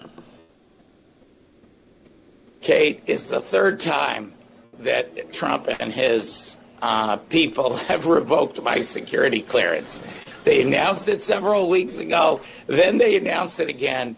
Then they did it on Thursday. You have to wonder, is Trump like taking my security clearance away and then turning it back on so he can take it away again? Kate, the reason he's doing it is because he's losing. We've filed or helped on more than 24 lawsuits against Donald Trump at my organization, State Democracy Defenders Fund. We've who funds State Democracy and Lawyers Fund? Where's that money coming from, Norm? That's going to be a question you're going to have to answer, Norm. Where does this money come? You're suing him every time he farts. Anything happens, you want to sue President Trump. It's a big joke to you. But you're lying to the people because you keep saying you're winning, and a temporary restraining order is not a win. A temporary restraining order is just what it says. Temporary. Doesn't mean you've won anything. Had a series of big wins, protecting 6,000 FBI agents from being targeted by him, getting 20,000 federal employees who were wrongly fired rehired. We just got Doge and Musk declared unconstitutional for the work that they did, tearing down USAID, many, many more things. It's petty retaliation. He'll probably take it away a fourth time this week. I couldn't care less. I'm just going to sue him even more. Imagine having that kind of existence. You little weaselly rat. All I'm going to do is keep suing him. You make nothing. You produce nothing. You don't do anything but file papers. And you think like you're helping society, and all you're doing is trying to just muck up the waters for a president. You've been doing it for years. That's the type of thing that the Democrats are. Like I said, and I will continue to say, they have no strategy. He just said it. I just keep suing him over and over, and eventually, I just keep doing it. Yeah, because that's all you have. You have the courts. That's it. What a loser. Number 7. Amidst all of this, we're learning that Elon Musk is slated to appear at the president's upcoming cabinet meeting, supposed to start in a few minutes. You've said Congress has abdicated its duty by allowing them to access key government agencies. Republican Senator Lisa Murkowski says her party is afraid to speak up against Musk. Is she right? Wait. Let's talk about that for a second. Let's talk about that. So Lisa Murkowski tells Wolf Blitzer her party, which means she's talking about lots of senators or whatever, are afraid to speak out against Elon Musk. Why would you be afraid to speak out against Elon Musk? Doesn't need a big Jeopardy pause there, but the answer is because you're afraid of being primaried. You're afraid of Elon Musk pouring a whole lot of money into your opponent because you may lose. Why would that bother you if you were doing the right thing for your constituency? Why would it matter how much money your opponent had? If you were doing the right thing, wouldn't you, prevail?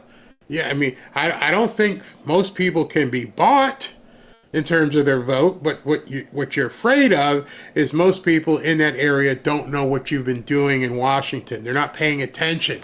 And if it was given to them and it was like, look what Lisa Murkowski's been doing. Look what she's been saying. Y'all need to see this. That's what she's afraid of. She's absolutely right. Listen, I have seen members of Congress who have the largest number of Medicaid recipients in their districts in the country agree to removing almost $1 trillion from Medicaid because they are afraid of going against their billionaire donors. Okay, here we go again. I want to show you this kind of stuff because you need to have the information so you can combat it. Because they lump it all in as if it's coming out of someone's entitlement benefits. And that's not it at all. You heard RFK Jr. say it earlier today. There are 40 agencies. There are 40 agencies for IT. There's 40 agencies for PR. In case you missed that, hold on. Let me play that really quick. Let me dig it up. I think I have it available where you can listen to how RFK Jr. lays it out, because it's important when you hear it. I guess I deleted it. In any event, sorry, I don't have it. But he says there's 40 different public relations communications offices. There's 40 different IT offices. There's millions and millions and trillions of dollars being spent that have nothing to do with entitlements. But to them, if you take it away from the PR, it's the same thing. You're taking away from people who need it. and specifically against Elon Musk, voting against the interests of their own constituents because they are afraid of what Elon Musk can do to them. All of us recognize that he has inordinate power because he has not only the purse, but because of his social media monopoly in many. Oh, now it's a monopoly. Wait a minute. Twitter/X is a monopoly. Monopoly, you got blue sky. You didn't think it was a monopoly when, you were tossing everybody off of it. I know for a fact because you threw my wife off of off of Twitter back then.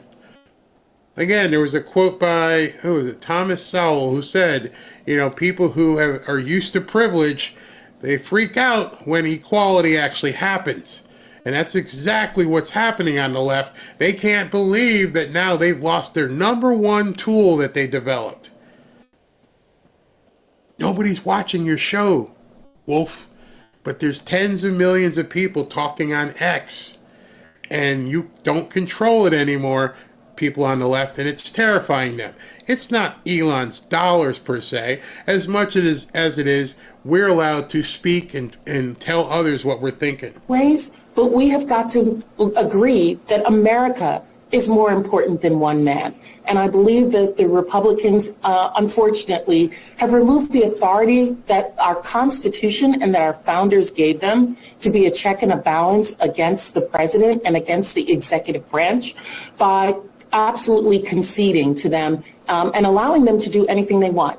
Wolf, we have asked, Democrats have requested that Elon Musk come and present to us what his plan is in Congress. Because we are in the minority. No. Here's an answer for you. Go pound sand. They're acting like that's a constitutional crisis. Elon Musk won't come here and tell us and sit in front of us so we can yell at him and scream at him and call him names and a thief and a Nazi.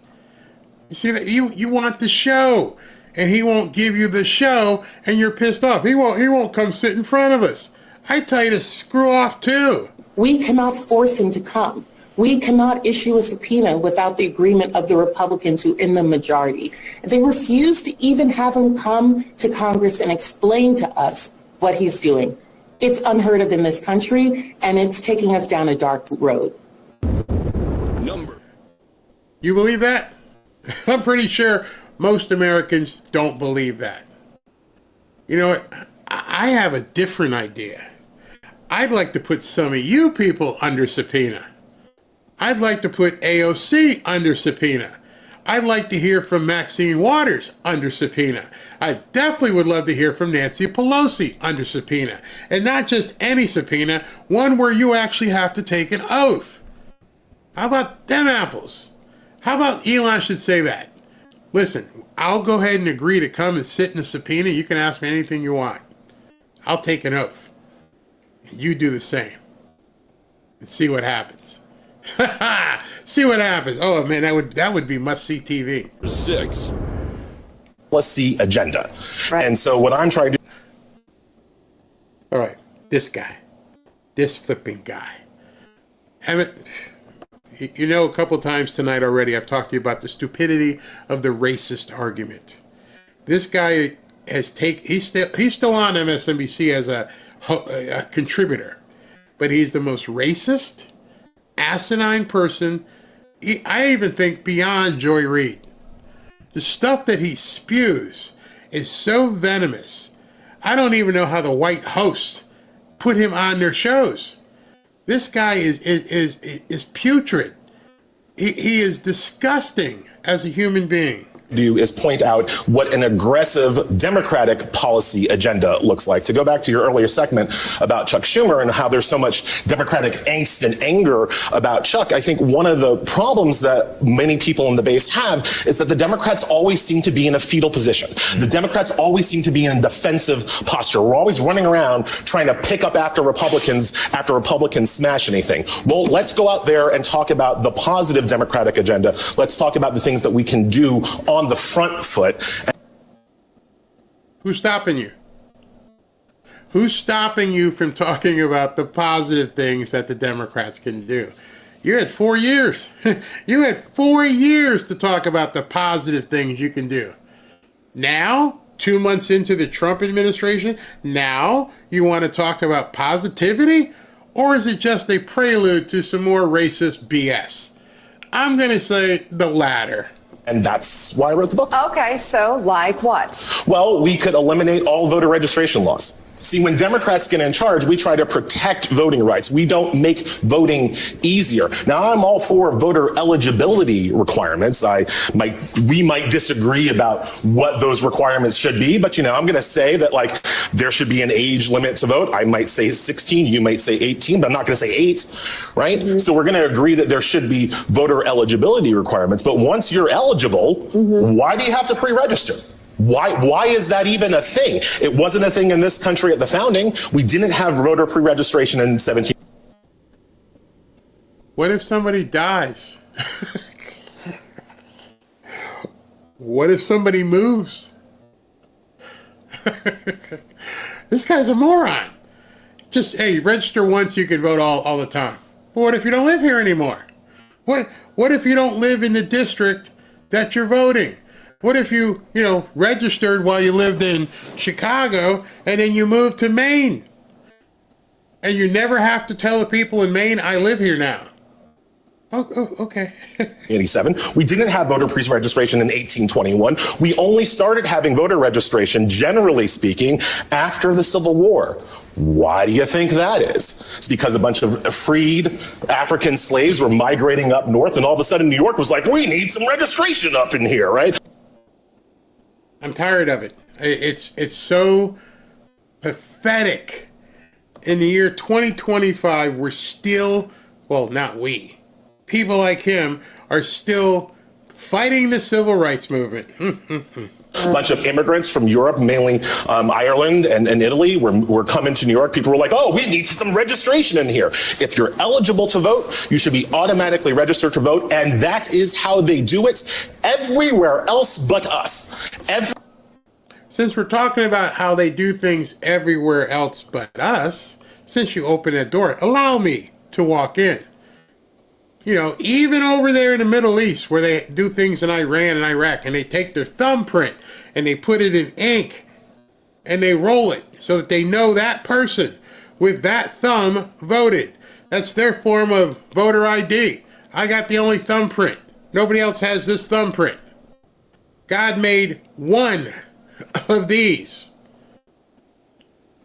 So perhaps what you're saying is we need to either go to thumbprint and paper or voter ID, because that's how most of the country of the world do it, right? That's what you're saying. So you're saying we don't need any registration and we don't need any ID, but you're comparing to what other countries do. I don't think you've thought this out, bro. Everywhere else but us either has automatic registration or some other form of forced registration for everybody. So it's bad when you're sitting next to Al Sharpton, and even Al Sharpton wow, for the first time, I'm not the craziest black man up here. Damn, bro. You're making me look sane, and that's kind of hard. So I'm going to just sit here and shut up and listen and let you take all this. You deserve all this smoke. That you don't have this disconnect between eligible voters and registered voters. That's the first law in the book that we could change. And it's to see how that's different than just saying we have to protect voting rights. No.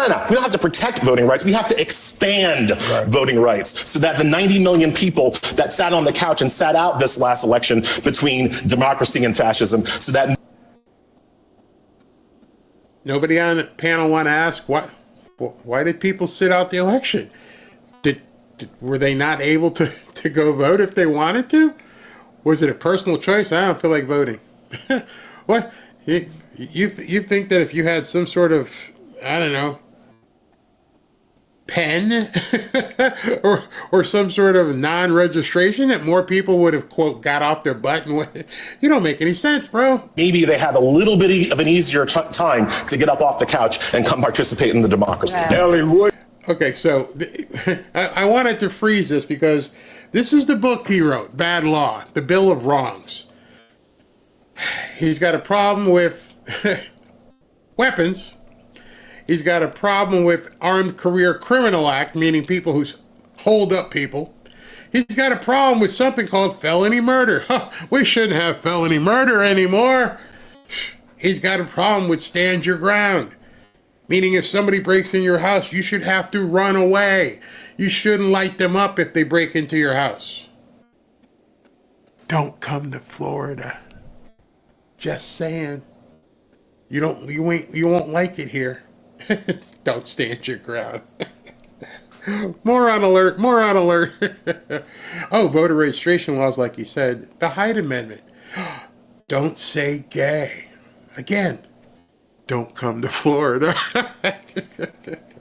Religious Freedom Restoration Act. This guy's a piece of work. Wouldn't it also be if we focused on laws like you're doing in the... Number 5.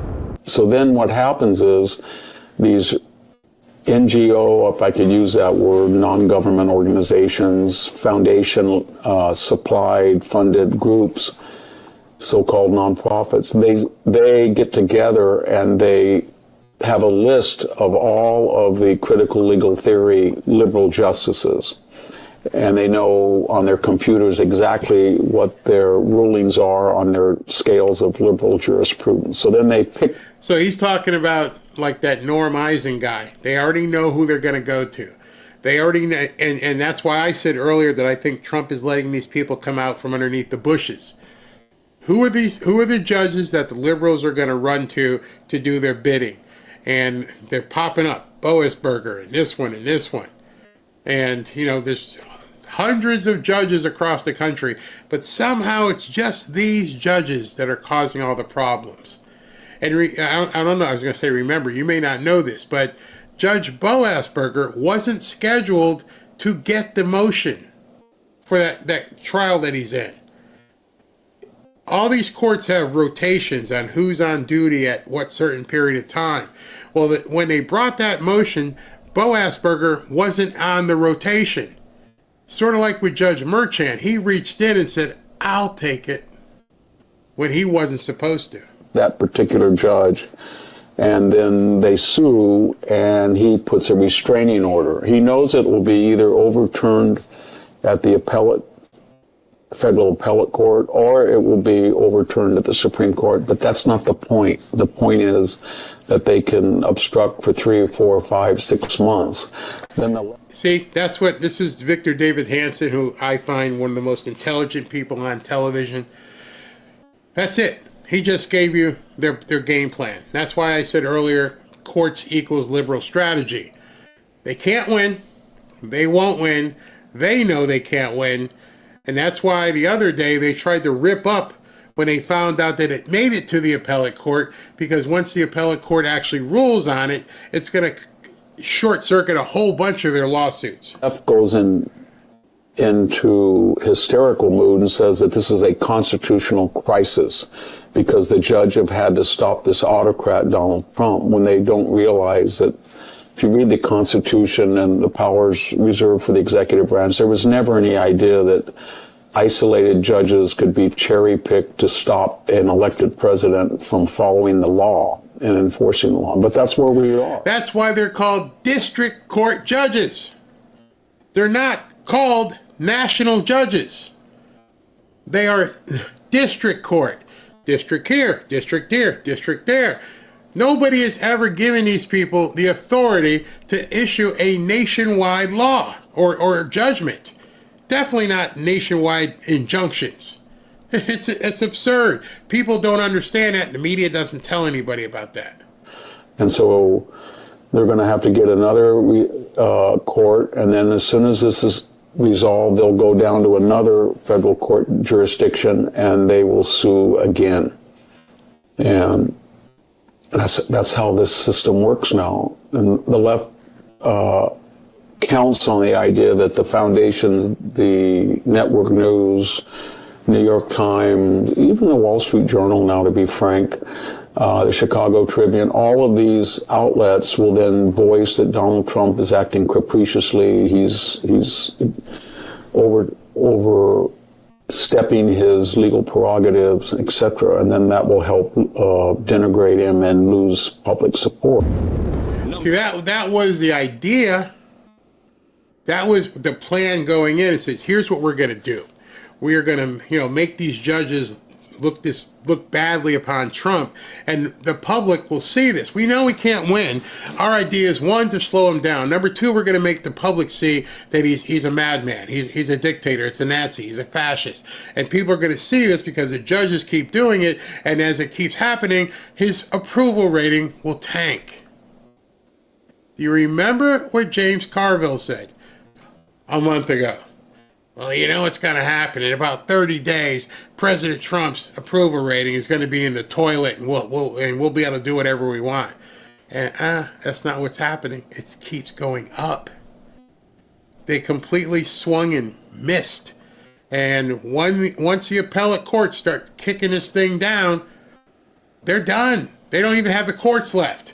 And at that point, remember, we're only 2 months in, so you basically shot your wad 2 months into this. You got no more bullets in your gun. I shouldn't say bullets, but you know what I mean. What do you do next? I remember the movie Speed with Dennis Hopper and Keanu Reeves. What's your move, hotshot? These people don't have any. 4. We are not coming off these charges. We are looking at everything, especially if this is a concerted effort. This is domestic terrorism. And Maria, now you have this Congresswoman Crockett who is calling for attacks on Elon Musk on her birthday. Let's take him out on my birthday, she says. And yet she turns and says, oh, I'm not calling for violence. Well, she is an elected public official. And so she needs to tread very carefully because nothing will happen to Elon Musk. And we're going to fight to protect all of the Tesla owners throughout this country, and it's this basic safety. Once again, domestic terrorism is going to come to a stop in our country. Well, so Ghetto Crockett, you stepped in this one. Now you've got the ire of the Department of Justice and the Attorney General. You let your mouth write a check your butt can't cash. And now you can't back down because you got to look tough to your street people. I ain't letting that woman tell me what to do. Yo. Yeah, good luck with that. It's only going to take you so far. And not only did she not listen to her, she decided she was going to ramp it up. And Bondi, if you have an issue with terrorism, maybe you should talk to your boss about locking back up those guys that he let out that participated in January 6th. You know what? One of the problems I had, and I keep having it, is MSNBC is no longer a news outlet. They come up and it's like a political t-ball. Here, go ahead and say something stupid. And then I'll just sit here and smile and let you say whatever you want. I have no credibility. I have no integrity. I'm just a useless talking head, and I'm going to let you say whatever you want. That's why they can't get any ratings. I'm sure this woman, when she went to college and throughout her journalistic career, never thought to herself and said, you know what? One day I'm going to go on MSNBC and be a host, and I'm just going to let these idiot libnut politicians say whatever they want, and I'm never going to question them, and I'm just going to keep checking my watch to make sure I get the notification as to when the deposit hits my bank account. Other than that, I don't care anymore.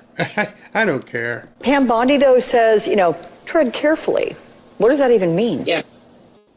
All it means is that she's attempting to get me to say, oh, I'm going to be scared and I'm just not going to say anything, because they are willing to literally break the law. I mean, that's what we've seen them do. They are ignoring court orders. They are ignoring. Wait. He's ignoring the court orders. That's news. Did she just break some news there? Do they realize now that they've been had? Do they realize now that these orders mean butkus? That's interesting. She just came out and said it. They're ignoring these court orders. Interesting. Of course, MSNBC won't follow up on that. What our own laws are, when we look at things such as impoundment, things like that. This entire administration is rogue. And this isn't about partisanship. I keep trying to tell people that we are living in the time of good versus evil, right versus wrong. And right now, when we are looking at the black letter of the law and they are deciding, I'm just going to ignore it, then they... She said it twice. She said it twice. By the way, the black letter of the law, have you read the Constitution, Jasmine?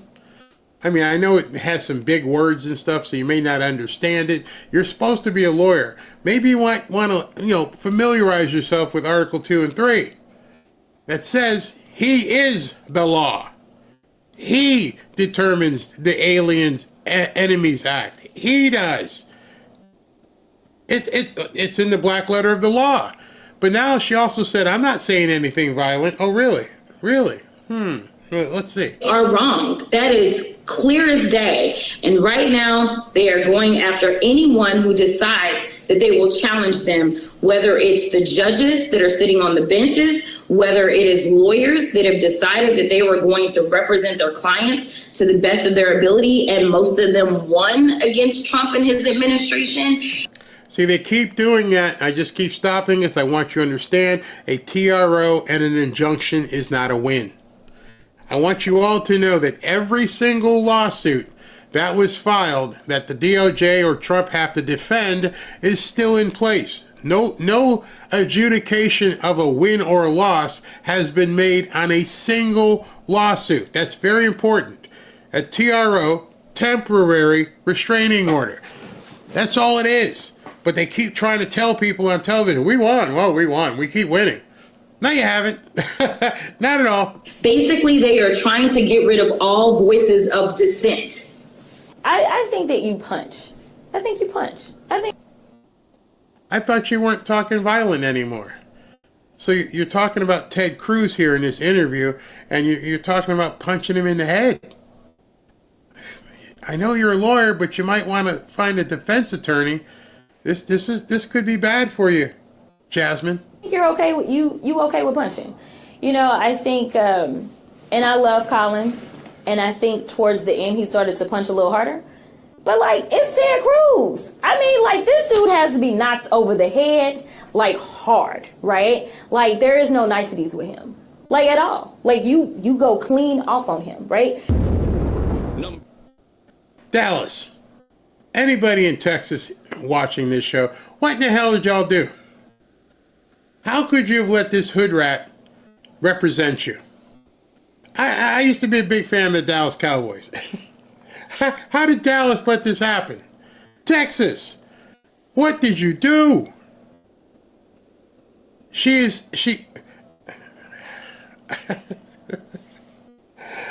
How embarrassing. I'm embarrassed. It's interesting to hear Senator Schumer, Leader Schumer, talk about a constitutional crisis. There are some Democrats who, of course, agree with him and are really worried by these attacks. You think of the Chief Justice of the Supreme Court saying in that extraordinary statement that the right way to do this is through the appellate process and not through impeaching judges. But I also have been talking to some Democrats, younger Democrats, who are worried that if Democrats are saying it's a constitutional crisis now, if President Trump moves to impeach Supreme Court justices, if he pushes back in some other way that... Hold on. First of all, get off the caffeine. I mean, bring it down, girl. Nobody can understand what the hell you're saying. Sorry, that's the dog. We have a delivery. Robin ordered dinner for me. I apologize. But damn, girl. It's even worse than what they're seeing now, that this language could become a little too hard to navigate, and that there wouldn't be language to ratchet it up. Yeah, Adrian, what about that point? Could this language around constitutional crisis be getting ahead of the curve and basically giving away some key cards too early in the fight? Well, exactly, and I think Misha's exactly. So earlier I was telling you about the constitutional crisis thing, and this Christian Welker, she found it and wait, shut up. So again, the media is having to ring in these Democrats and say, hey, listen, don't go there yet. Nothing has happened. You're screaming constitutional crisis, but there's been no constitutional crisis. It doesn't exist. So shut up. And she's like, you think this is going to, you're getting too far ahead of the game? And so now they're trying to pull it back. That's how much of a disarray they are right now. I think we have to be very careful when we use this type of language. You can certainly make the argument, especially when Trump defied the courts on the movement of illegal aliens. You can make the argument that he is defying the courts, and that could lead us into a constitutional crisis. But I don't think that we're there yet, and I think we have to be extremely careful how we use this language. Yeah, they know. See, now they're trying to. We need the backstroke. We need to pull back. This place. I mean, as you watch these things, I hope you can see now too that they are completely in disarray. Don't know left from right, up from down. Can't figure out the language here. Trump's got them spinning, chasing their tails. They're just going round and round and round. Number 2. How was it when you finally did get to talk to the president after your big win? Now, this is that racist president talking to and congratulating a young black man who won a wrestling tournament this past weekend. I cannot believe that, this black man went on Fox and is talking about meeting the president, the white guy, the president, the fascist, the Nazi. What was the conversation like between you two? Yeah, I just told him, I was like, hey, I hope you enjoyed the show. He was like, I did. You're one of my favorite wrestlers to watch in the world. I love your tenacity. I love your interviews. And then I told him I appreciated his persona as well. And then I told him the story, too. I was like, hey, when I was warming up, they kind of made it a little hard for me because you're the big dog. And he laughed. And then he gave me like a nice coin to recognize me. Now, again, I've told you guys since way back early in the campaign that the Democrats have lost a lot of black men. And what he said was, let me just let you say it again. He's told President Trump, I love your persona. That's why I included this in here. Because as much as the Democrats tried to make it about Nazi and fascist and toxic masculinity, one of the highest testosterone-laden sports out there, wrestling. A black man said, I like your persona, man. You kicking ass. Oh, yeah. You're a dude's dude. You are a man's man. That's what we want. That's what men want. That's what a lot of women want. It's not what Democrat men want. Not what most Democrat women want. They don't even want men. I don't even know.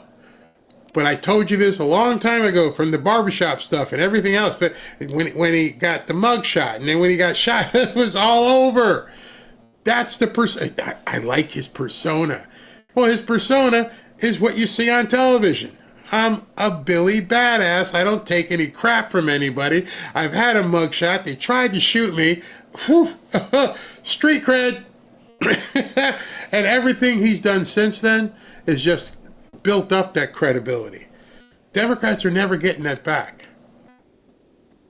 You're not going to get most young black men to buy into,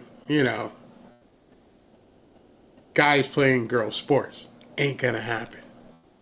You're not gonna get most black men to hang out and be happy about the drag queens.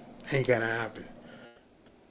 These people, you have to feel confident and maybe even talk to some people, and they'll tell you, even if they don't vote for Trump, they're not voting for this crap.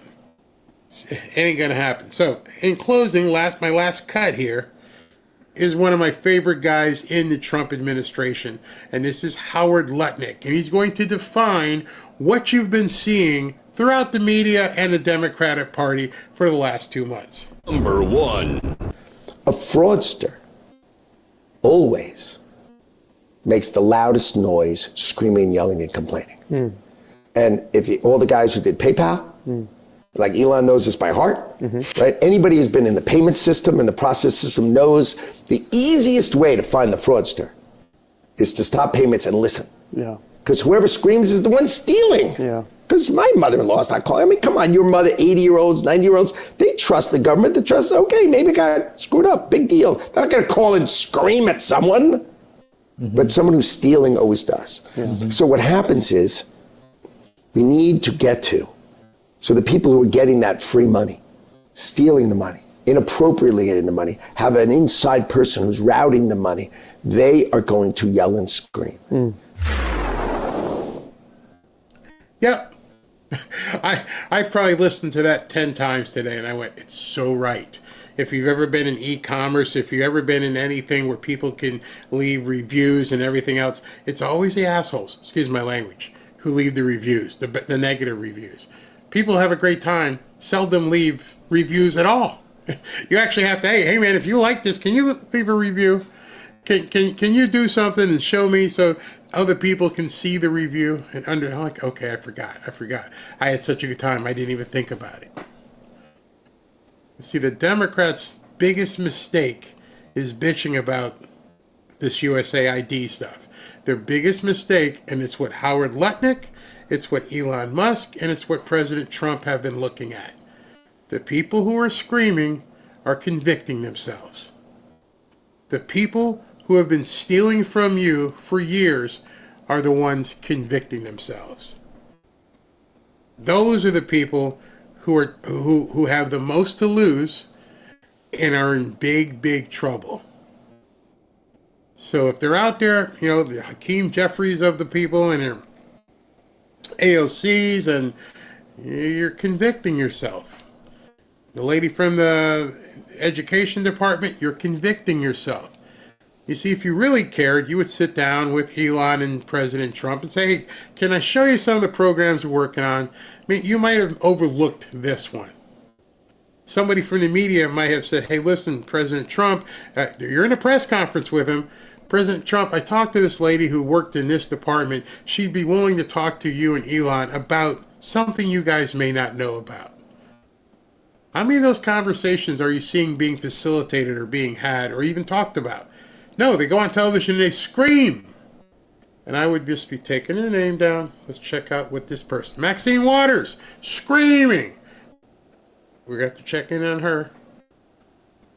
There hasn't been anybody who has said, or at least shown to be someone who wants to reach across the aisle and say, all right, I see what you're doing here. This may be something that, you know, we can take a look at. Can I show you what we would prefer to do? Nope. Haven't seen anybody do that. We're talking about trillions, billions, hundreds of billions of dollars. And there hasn't been one person who's publicly came out and said, you know what, I'd like to sit down with the administration and show them where this money is going and how it can best be appropriated. See, that's a very, very, very telltale sign. You don't have anybody saying that because they're stealing it. The kids can't read. You're stealing it. Money going $600 million. Perfect example. The Prime Minister of Australia has to have an emergency meeting because Trump stopped $600 million going to Australia. Instead of getting his ass on an airplane and say, hey, I need to talk to you and Elon so I can show you where this money is going and how it's helping and how it benefits the United States. Nope. Oh my God, this is horrible. I don't know what to do. $600 million just stopped hitting our account. That's what you do when you want to work on something. I didn't steal anything. Maybe I made some mistakes and I bought the yellow books instead of the blue books. Maybe I can buy the blue books cheaper. What do you guys think? Maybe I can modernize the computer and have better software systems for the kids. Let's talk about that. Nope. You don't hear anybody say that. Think about it. And now you can start watching and tell me if you hear anybody on the left who stands up and goes, you know what? You're right about the HHS Secretary Kennedy. We don't need 40 PR people or 40 PR agencies. Let's talk about this. Nope. That means they're stealing. If there's nothing you can discuss about appropriating money, then you're stealing the money. How many of you have ever sat in on budget meetings? You had to defend the budget for your department. Hey, listen, I gotta have this much for advertising.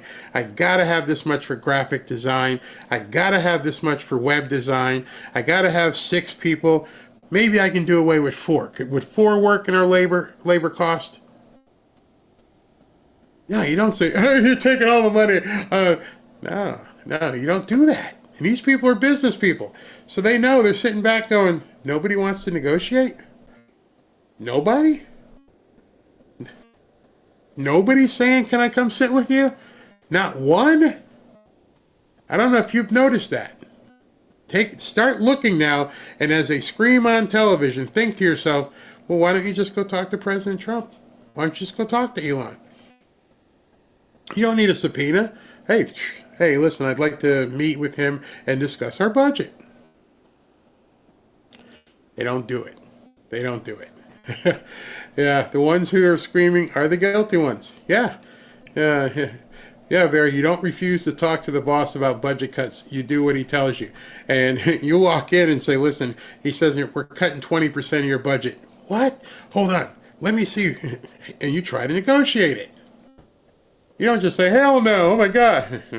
There were over 4,000 employees at the DOE. Title I will still be in place. Functions will be placed with other departments. Special needs, Title I will still be covered, but through a different agency. Yeah. It's crazy. It's absolutely crazy. Stephen Vitale, how do I buy stock for Tesla? There's a whole bunch of different places you can probably go. I mean, I can't tell you, but I'm sure there's some people in here who can. BLS Doom Crew might be able to tell you. Let's see here. Can you imagine how rich America would be if we kept the money here? You're about to find out. You're about to find out. All right, so before I get to Super Chats, actually I got to do the hoodies first. As I'm getting the hoodie website put together, one of the things I want to tell you is tomorrow we have a great interview scheduled. Hold on, let me get this. We've got Nancy Mace on the show tomorrow. That should be really, really good. That's going to be in the early show, so it's going to be in the early, the 12 o'clock show. So we're gonna have her. So if you guys want to see Nancy Mace, come on in at the 12 o'clock show. Hopefully, and we'll see what Trump's schedule. But either way, she will be on that show, and we will be interviewing Nancy Mace, and she's always fiery if you've never seen her. So make sure you're tuned in. Tomorrow night, I'll do the Kash Patel interview if you haven't seen it. All right, so first winner, Steve Dougherty. I'm going to go pretty quick here without the drum roll because I just want to get through to this. Pick another winner, and this one is going to be Charles Vosberg. Charles Vosberg, congratulations.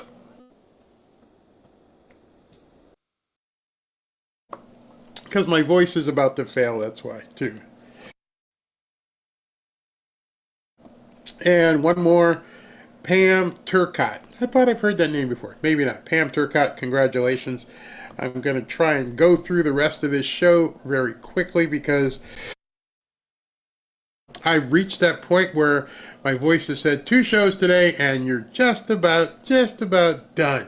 Let's go. Hey, if you'd like to join 15,000 plus fellow patriots on X in our private X/Twitter group, go to fanfareshop.org/group. Just put in that URL in your browser. It'll take you right to our private group on X. Love to see you there. Let's share some content. And if you'd like to win a hoodie, or rather if you'd like to enter to win a hoodie, go to fanfareshop.org, fanfareshop.org, and register to win a Trump hoodie.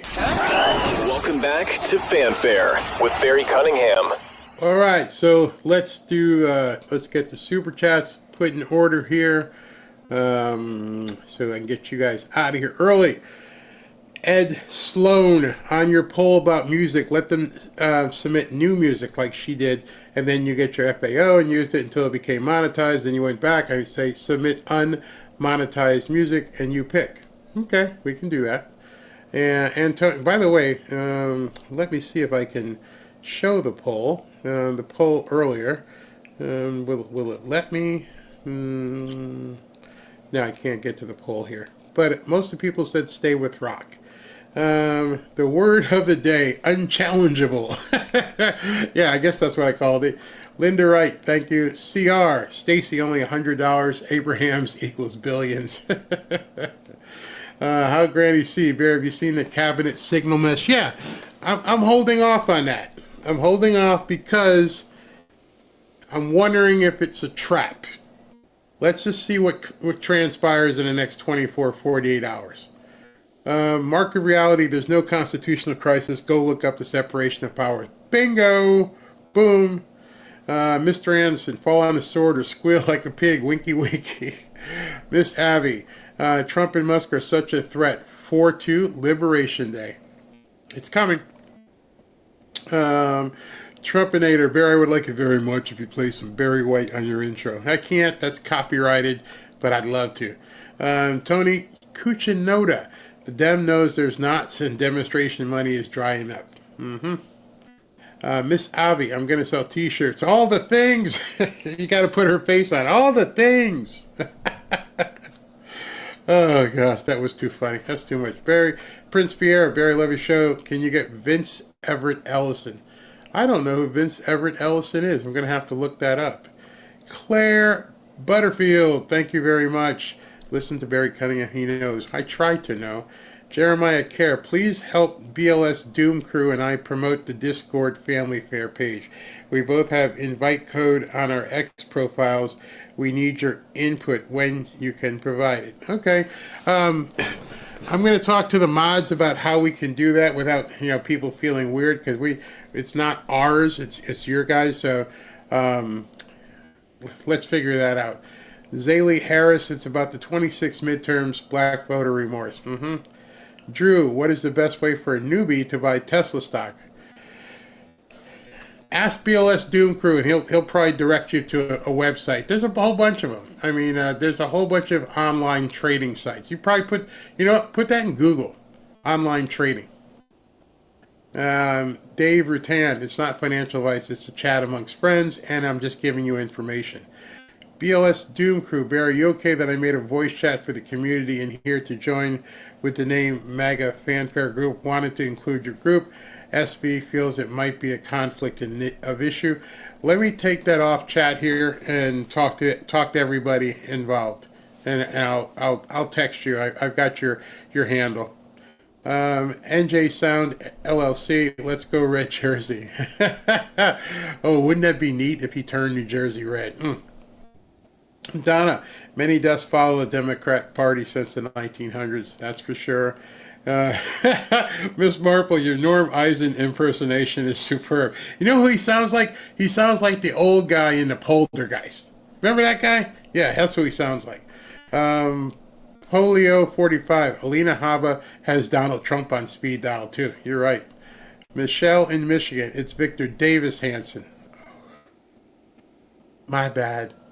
Mea culpa. Sorry, but you said you were going to interview him. Can't say his name wrong. Victor Davis Hansen. Thank you very much. Where am I? Zaylee Harris. I've been with Fanfare since August. I'm like a finding junkie when you're off the air. Glad you're back in full swing. Yep, the voice has gotten pretty much back to normal. God bless you too as well. And Job for 9, Ashley, thank you for upcoming Daniels interview. Oh, Jasmine Front Lace is going to pop up. All right, so what Job for 9 is talking about is we're going to be interviewing Sheldon, I think his name is Sheldon Daniels. Let me see when Sheldon is. Maybe Ashley said it. Sheldon is going to be Jasmine Crockett's opponent. Let me see what day that is. I have to look at my calendar. Sheldon is... When is it? I'm looking on here. It's so small. I think today's the 25th. Where is he? I don't know. Ashley's going to have to show me when it is. But he's coming up, or is it in April? Yeah, okay. So Sheldon is on April 11th. April 11th, that's Jasmine Crockett's opponent. And he is America First, he says, and that's we can't wait to speak to him. Yeah, Ashley said Sheldon is on April 11th. That should be pretty cool. All right, so did the hoodies, did the super chats. Want to say thank you to everybody. Nancy Mace tomorrow, so make sure you don't miss the early show when we put that up. So Nancy Mace tomorrow. Not sure what part of the early show is, but she'll be here for that. Talk to you guys tomorrow.